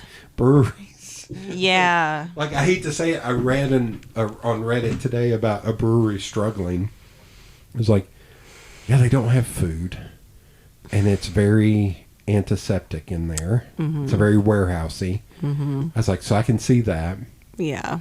Well, in the nicer weather, you can always go to a park or something and do something. But it's this time of year when it kind of... Yeah, I get you. Yeah. Yeah. Maybe one day. One day. Maybe That'll be the there'll next be thing. something. People don't silo that out too. Okay, so you're doing letterpress. Are you all getting to travel or go to any like shows or visit other letterpress places? A little bit. When I first started, we went to a bunch of festivals. Okay. They used to go to Bonnaroo and stuff like that. And set up? Mm-hmm. Okay. Crazy. We don't do that anymore. Like Porter Flea? Porter Flea's a big one in Nashville. Yeah, and I haven't been to that one. Okay. We did Merle Fest, like a lot of music festivals. Cliff Top, which I've been to several times in West Virginia. It's like an old time fiddle festival. Because Julie's really into old time music. Yeah. And a lot of our content is old time. And what are some of the other ones? We're looking into doing a bunch more this year, like further away, like Atlanta, South Carolina, maybe. I'm stupid and never talked to her about this. I'm going to get fussed at. That's okay. Oh. Do you know the Hamilton Woodtop Museum? Yes, I've always wanted to go there. So I met them. Oh, man. At a design conference in like 2011. Oh, gosh. And I turn the corner and there's Hamilton. There's the dude. Mm-hmm. And I was like, ah. And I start talking to him. And he was like, yeehaw. I was like, yeah, that's in my town. And he was like, man, I am always on the lookout for yeehaw pieces. Oh, man. And I was like, reach out to Julie. Mm-hmm. She still has. That was right in the transition. Yeah. Like, I think she had just opened back up. I was like, reach out to Julie. I'm sure. And he was like, well, if you ever, if you see anything, I was like, I see plenty down there, dude. I don't know what the hell you're talking about. Like, yeah. Oh, man. And I was like, I guarantee they would bring you all up for it. Because they do events there. I follow them on Instagram. Yeah. They do all kinds of workshops and events. Surely to God, they would bring y'all up. Where's the Waze Goose? Waze Goose? Waze? I'm saying it wrong because I haven't been involved. I haven't been to that. I feel like it's WAYZ. Oh, Waze Goose. I don't know this. I feel like that's something because I follow so many printmakers on Instagram, and that's always at Hamilton brought up. I was going to say a derivation of a term is doubtful. Oh, like, it's a term. Okay. Yeah. Okay. Oh, yeah, there it is. November 3rd through 5th, 2023. So that was the 15th annual. Yeah. That looks super cool, super fun. I'd love to go to something. Towards the end of the year is when the shop gets super busy with Christmas orders and stuff, so it's hard to leave. So they've already got 2024 listed. It's November 8th through 10th, 2024. Dang. It's probably super fun. Yeah, and there's the dude. Yeah. SGC conference was in Knoxville. SGC. When was that? 2013 or something, or maybe it was later than that. We had a printmaker named Tom Huck come. Okay. SG Southern Graphics. Okay. Past conferences, 2014. Okay. Yeah. And I just remember tons of people were in town for that. Oh, that's weird. And Laura was in there. So they have a list of all the past ones? And Knoxville is one of the few that actually still has a link to it. Oh. Oh, it's because it's on UT's website. Oh, my God. Look at this old website. Click to enter. I haven't seen click to enter in a while. My concept of time is so wild. That doesn't feel like it was almost 10 years ago. Okay. Gosh, that's so weird. Time to bring it back. Yeah. Yeah, Hamilton Woodtop Museum. I think that'd be fun. That would be. Get this. You know what you do for that? Here, let me pitch you. If you could get you two and Sarah and get Visit Knoxville to pay for y'all to go. Oh, man. Sarah is way more on top of stuff than I am. She goes to all sorts of things. Yeah. and she has people come. She would. Yeah. Yeah. Okay. Do something well, like I'm that. supposed to talk to her eventually. I was supposed to talk to her during the ice storm. And she was like, I can't. I was like, I can't guarantee my roads are good. So she was like, can we? I was like, yeah, we can totally. She'll be a really fun one. Yeah. Yeah. Because, she was, She is one, God love if she listens to this, where I've told her multiple times, like, please let me help you with marketing. Please let me help you with marketing. Please let me help you with marketing. It's like, it's what I do 95% of the time. man. I sat and talked with Julie at Sutry's one day, and she was like, please give a class on doing how to be an artist in marketing. I was like, oh, I'd love to. I can't get anybody to give me a venue. Like the KEC should allow me to do that, but they won't let me do it. So, yeah. I'm going to have to start fussing at people. Yeah. Or I'm going to just have to be like, you know what? Julie, can we take over the space for one time? And I'm going to just do it on my own. We artists have a hard time. Yeah. And it's different downsizing. We went from that. Yeah. It was like a 9,000 square foot building. Yeah. To 1,000. Yeah. But it was good because like when they first started, they would go and buy an entire print shop.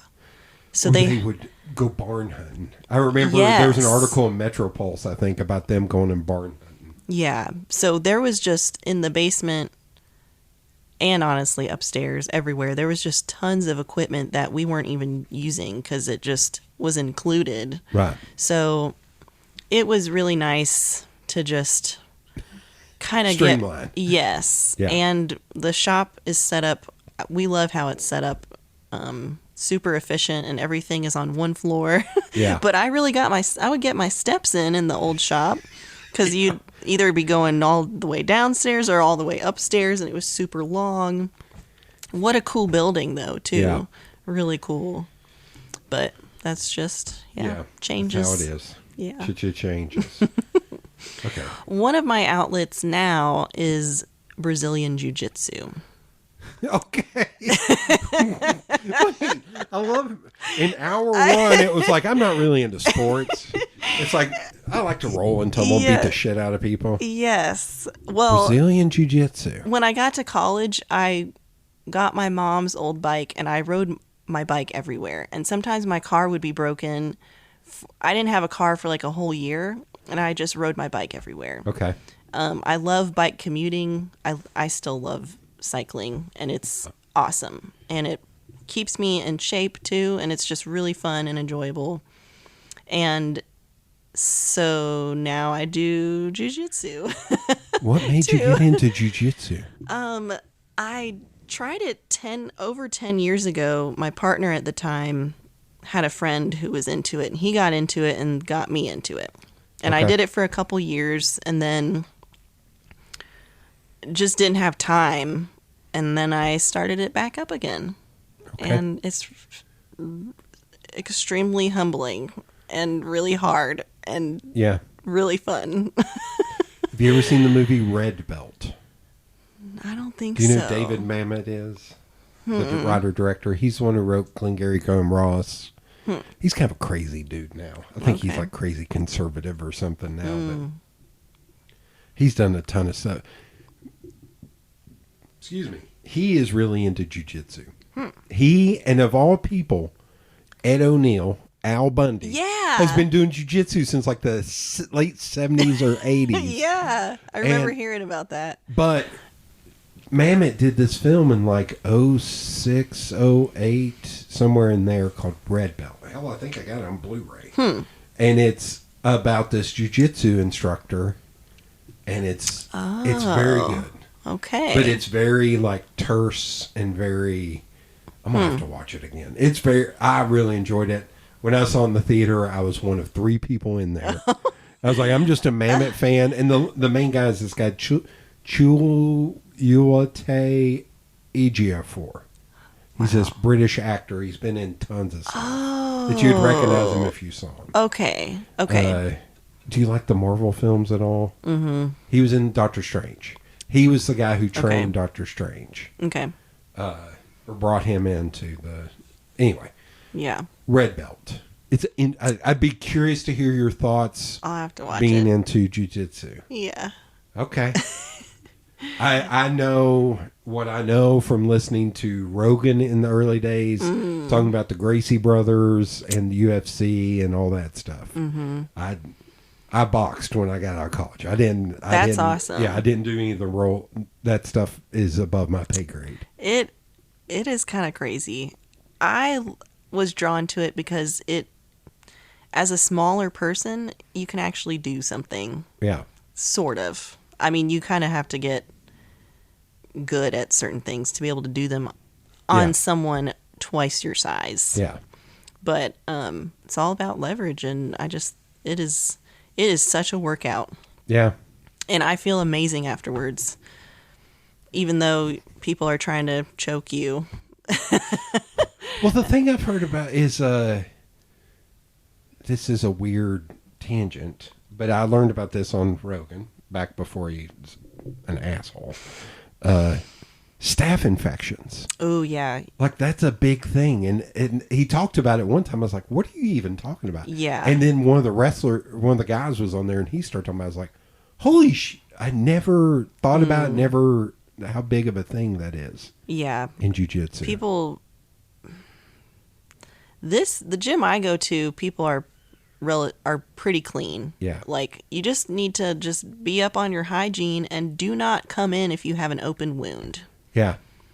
Like, you don't want to be messing around, because I don't think it's like this at every school, but my teacher, our instructor, he will turn off the air conditioning, even in the summer. Really? And I don't know if it's a Brazilian thing or what. It's kind of like what people do for hot yoga. Yeah. And I feel amazing afterwards, but it's disgusting. I'd be dying. It's insane. It's like an oasis, the mat at the end of that class. It is not for people who are grossed out easily. I will say that. Yeah. But your muscles are like extremely warmed up, and because you're kind of getting into crazy positions and stuff, and but yeah, people definitely need to just be clean. Yeah. Try to be clean. Well, I've always said, I don't know how to say this. I've had talked to a lot of, I have more female friends than male friends. I've had a lot of talks with them. Had a lot of talks with their daughters. It's like, if you ever feel in danger, go after the testicles. Oh, yeah. I was going to say, call Jody. No, that's number one. No, if you're ever in a situation, it's like, however much force or grip and pull, I was like, and number two, if you really feel like your life is on the line, go for the throat. I was like, there's a strong chance you're going to kill them. But if it's you or them, fuck them. It's serious. Like, I've had that talk. I was like, I don't care how big I am. If you are ever in danger, fight.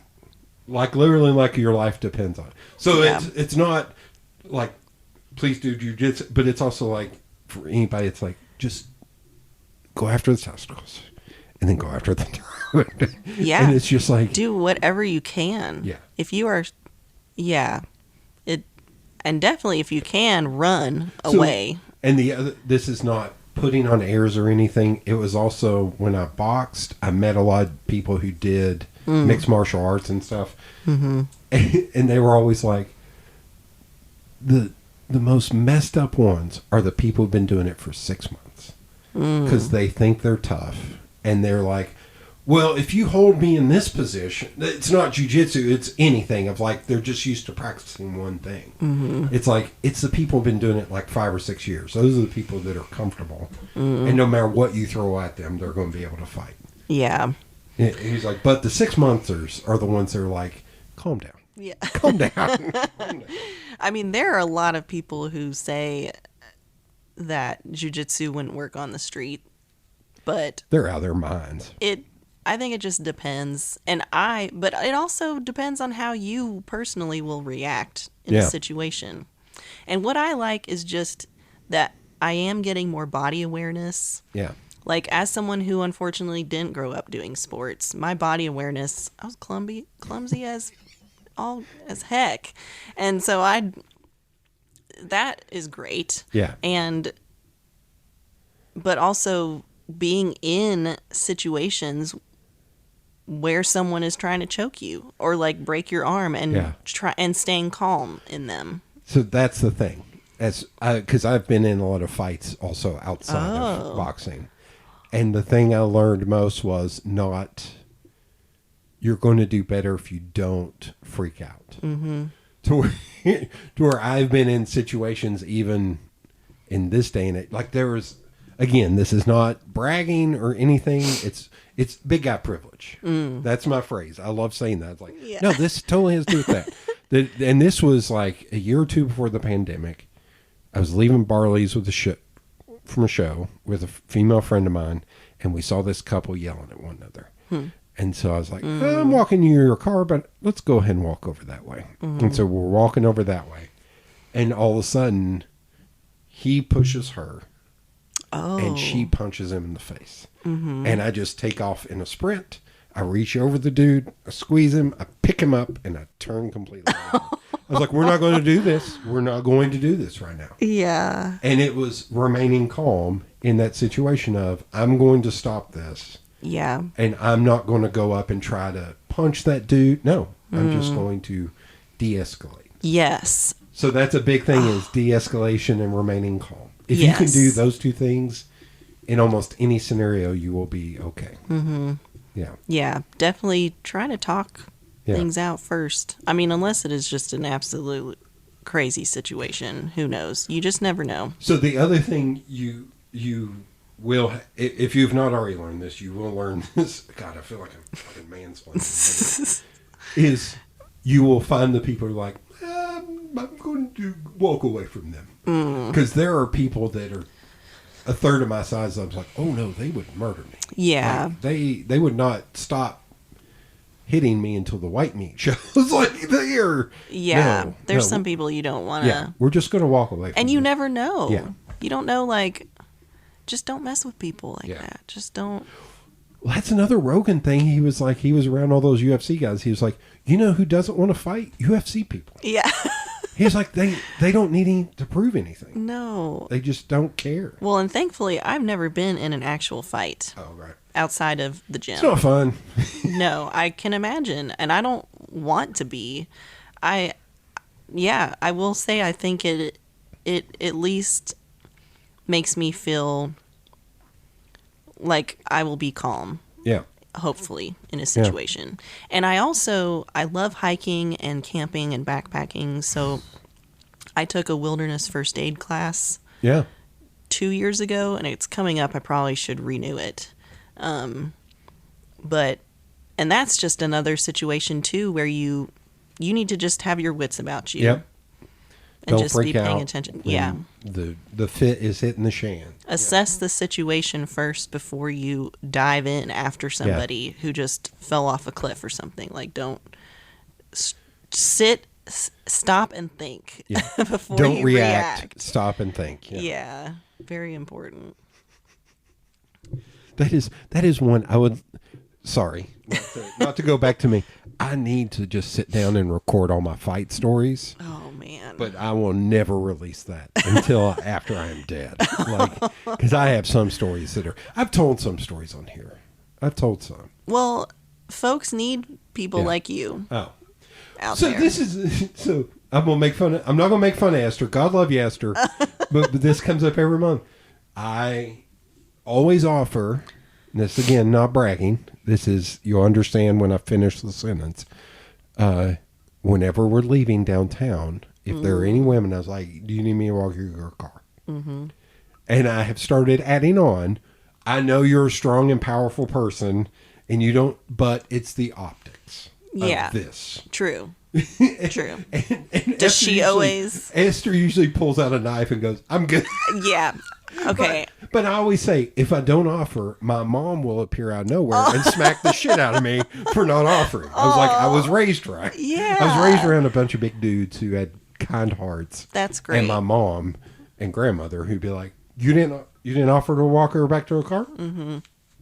That's really we good. talked about that, Jody. Like, yeah. I personally wouldn't mess with Esther. No. But yeah, that's It's the that's optics good. thing for me. It's like, no, if you're walking next to me, you're going to get some drunk dude who thinks he needs to prove himself by beating me up, but that's not going to affect you. Yeah. You can just walk away. Right. Man, I would not mess with you. So my stock, And you've done boxing. my stock joke is 45% of dudes are terrified of me, 45% of dudes want to fight me to prove they're a man, and 10% don't give a shit. And those are my friends. Yeah. Like it is, I've been in a lot of, There's so many gentle giants. oh, yeah. I love it. Yeah, that's the funny story about hearing people talk about my dad now and how nice he is. I was like, he was a lot tougher when I was younger. But he is also one that I've seen him mad a few times. And it is not a pretty sight. Yeah. Yeah. And he told a story. I'm going to have to say this on here because he told this story to me. I just recently heard a story about my grandfather that I need to share more. So my grandfather was born like 1917. Grew up. His dad had like 4 or 5 different wives, 20-something kids. He grew up rough. He grew up in Bearden when it was still farmland, and then like Sharps Chapel. He grew up rough. And he was extremely rough. There's his photo right over there. He fought in World War II, fought in the Pacific, in some of the most graphic and harrowing things. But 6'2", big guy for that day and age. Big, tough dude. Worked for the railroad. And I'd always heard a story about him getting angry one time. And then recently, my dad told me there's a second time. Said, and this was when he was like in his 60s or early 70s. Said they went up to Sharps Chapel for something, to an estate sale or something, and they drove by a tree that had a noose hanging off of it. Oh. And he was like, I thought your grandfather was going to ram that tree with his truck. Said he got so visibly shaken, he was going to climb that tree and rip that thing off of there. Now, my dad thinks it's because he was an MP and they may have had to hang traitors or something like that. I was like, I think it's more because he grew up in rough times and he may have seen some stuff. He was also, you did not say the N-word in front of him, which is very weird for that day and age. Sure. So I think it's more of that he may have seen some things and it really bothered him. So when you say gentle giants, it's like, yeah, he was an incredibly nice man that was also incredibly tough and angry about certain things. So Yeah, don't mess but mess that around. story is one that just recently came up. I was like, holy shit. It's like, yeah, I wouldn't mess with that. All good Lord. No. Well, when my parents moved here in the 80s, my mom's her mom, my Nana, her side of the family is Lebanese. Okay. And when my mom was going to UT, I can't remember what, there was the Iran War? Iran-Contra. Yes. That was the late 70s, early 80s with the Jimmy Carter and then Ronald Reagan stuff. Yeah. Where they had, what was it, they had taken a plane hostage and they wouldn't release it. And then when Reagan got in there, he, yeah. Yeah. Big mess. Yeah. Well,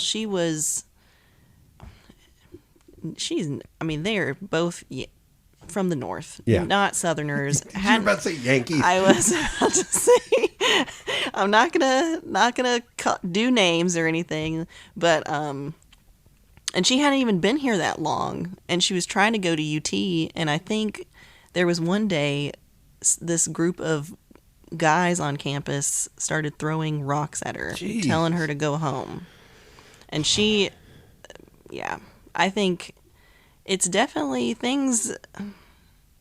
There's just always something. Oh, yeah. Here.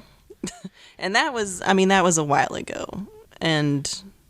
But sometimes if you just don't look, like so many people have said, so where are you from? To me. And I say, oh, I'm from Knoxville, from here. And they're like, no, where are you really from? Where are your parents from? And and eventually they're like, when I say, well, okay, so I see what you're trying to get Please at. start saying Norway. Oh man, Just go the opposite. Like, yeah, they're both Norwegian. Yeah. Can't you see the blonde? The very tall. Yeah, I think it confuses, but that's the thing. People want to put you in a box. Yeah. They always want to put you in a box, and Yeah. I don't care about the box. It's too. I don't fit in a box. No. So. Okay. Now we'll go to the big questions. After all that, Oh, the big questions. I'm just being sarcastic. Okay. Well, no, these are kind of the big. These are the end questions. Okay. So, like, is there something you would like to see more of in art and creativity?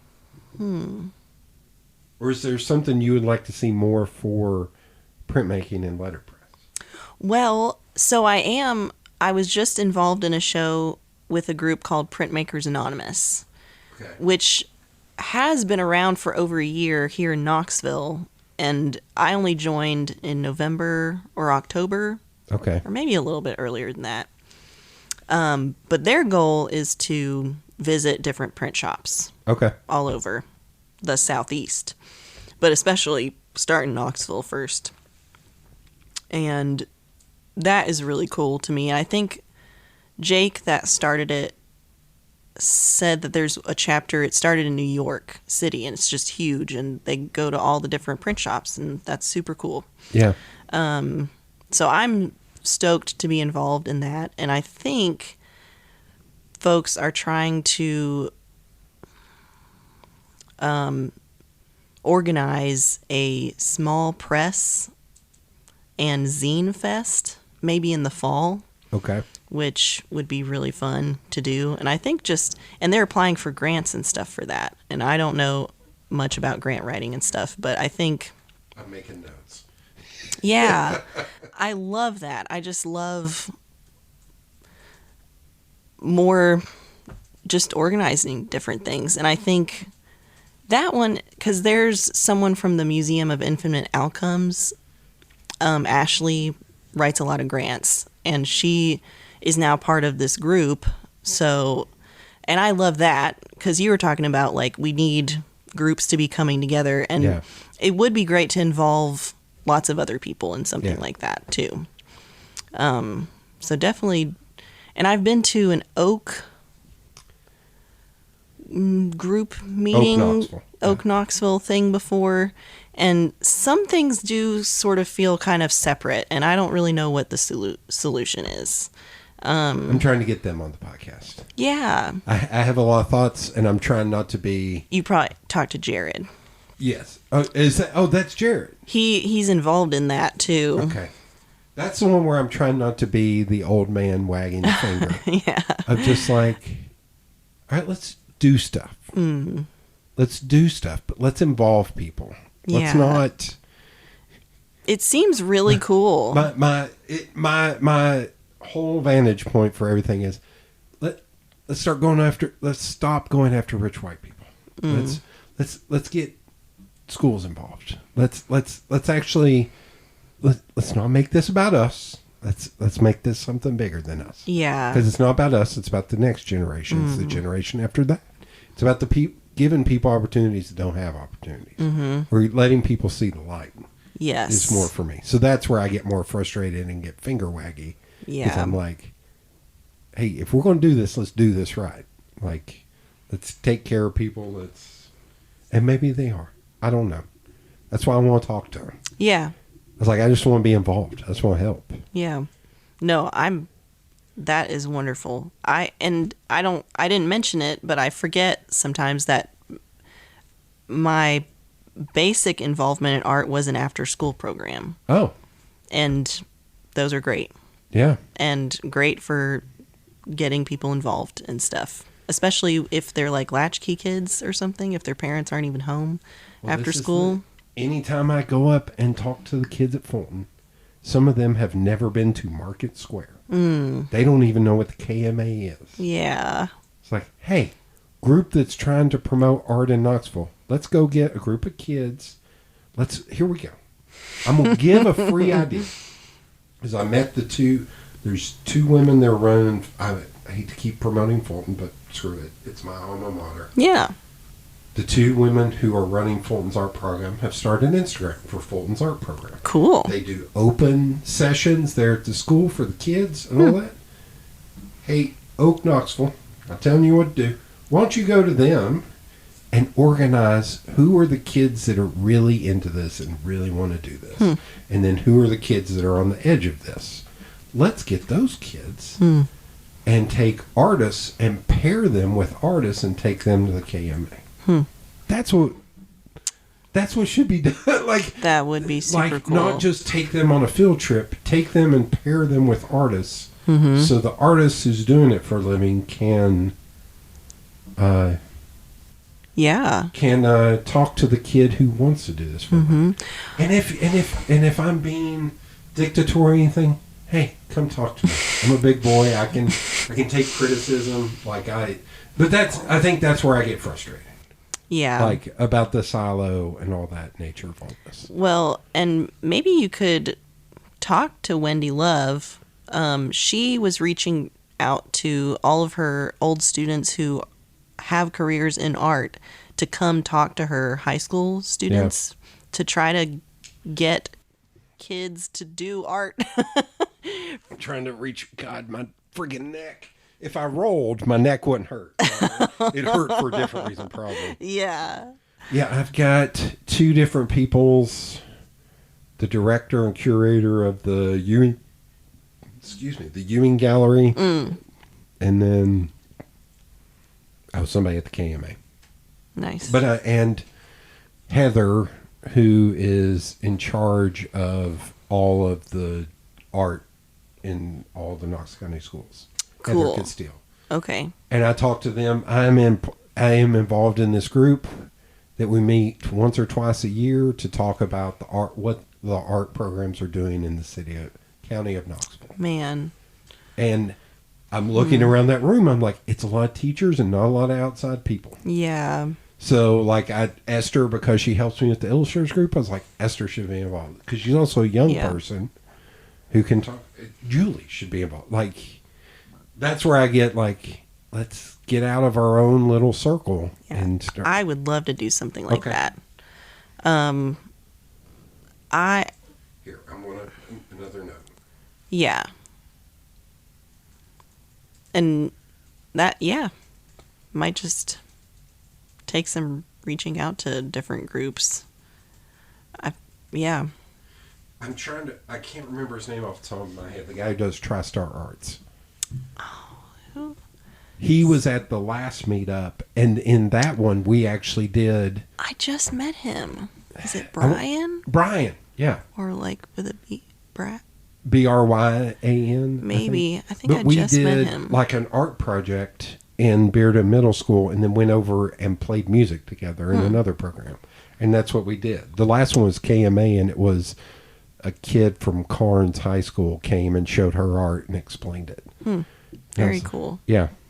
It is funny, though, if I think about explaining what I do to young students, I don't know if they would understand. I'd have to show a lot of pictures, have a slideshow or something. Or give them samples. Yeah.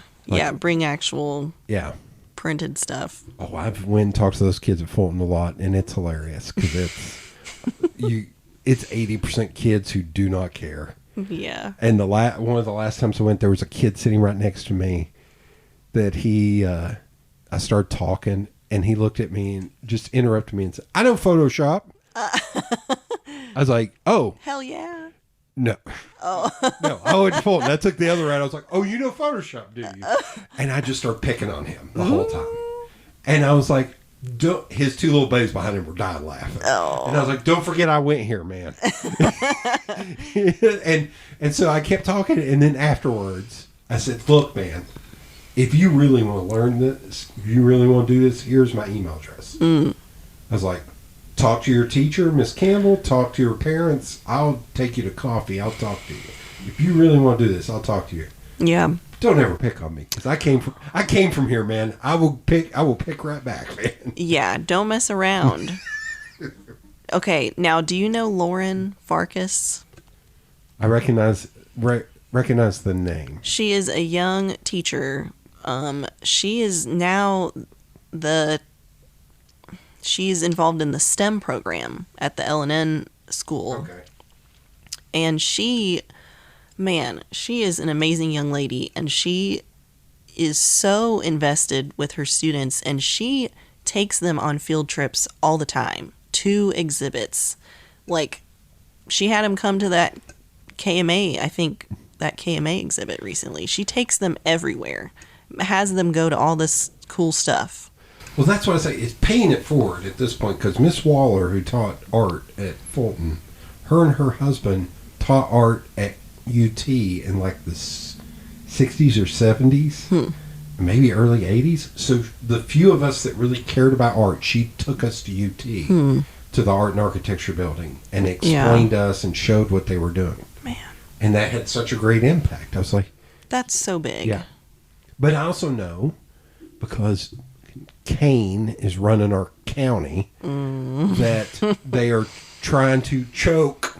I'm going to do choke slam those art budgets. So if people outside there can be like, no, we'll figure it out. We'll organize it. Hell, what do I got to sell? What kind of T-shirts can I get printed at Borderland in order to pay for kids to go? I'll do that. I don't give a shit. Like, Yeah. it needs to be more. I feel like I don't know. That's my finger wagging. I'm just like, I think let's do this right. You're on to something. Well, okay. Is there anyone you would like to work with? I mean, Hamilton would be pretty cool. No hardcore bands? Come on. Oh, well. Oh, you mean like, okay. Well, anything. Yeah. But I mean, I kind of had this little pipe dream of just traveling around the country and visiting every single letterpress print shop, which would be super cool, but that's not necessarily I don't have a lot of disposable. I can't really just do that, but I tried to go to one in Detroit, and I showed up to the building. I was like, I don't think anything's occupied this building in decades. Oh. And I think they must have had a different address or what, but I showed up in a very rough part of town thinking, I am glad it is daytime. Because my spidey sense is tingling like a mofo right now. Like, I have eyes on me right here. Yeah. But it was there's a really cool Detroit letterpress that I follow them on Instagram. Yeah, I love seeing, I mean, that is my favorite thing about social media, is just being connected to all these really cool people doing really cool things. Yeah. And yeah, I don't know about projects necessarily, but just traveling, doing a lot of seeing cool stuff. Okay.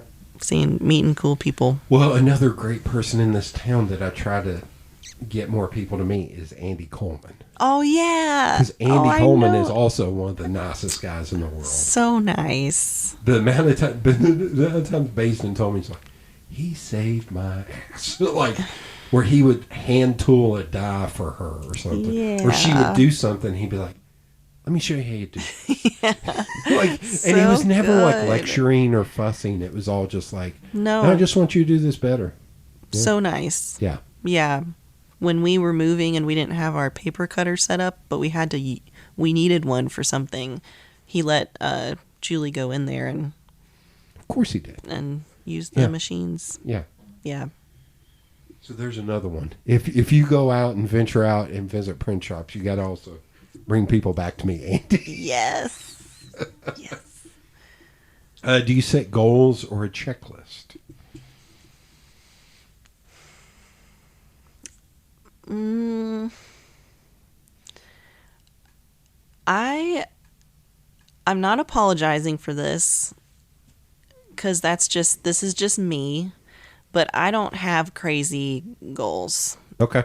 I just like to live pretty simply, and I simply just want to be grateful for what I have and just enjoy my time. Okay. In general, I don't really necessarily have career goals. Okay. I maybe want to be a teacher in the future. Do you have you just have your BFA or do you have MFA? No. So Okay. I'd probably have to go back for some school stuff, which, yeah, I'm getting up there. I just turned 37, so closer. It is daunting to think about. Yeah. Going back to school. Well, it's just so damn expensive now. Yeah. And it bugs me That that too. colleges don't take work experience when it comes to teaching. You know, like Yeah. I couldn't teach at Pellissippi Oh, without. because I have an associate's degree. So I can't teach there, which is kind of silly because I've been doing graphic design for 33 years. Oh, that's so interesting. 33 years. This October, 33 years. But they want you to have an MFA. Oh, hell, you damn near have to have a PhD to teach nowadays. It's like, Yeah. man, Yeah. okay. That is challenging. Here, We'll see. Do you know what you'd like to do in the next 10 years? I definitely I want to travel more, just in general.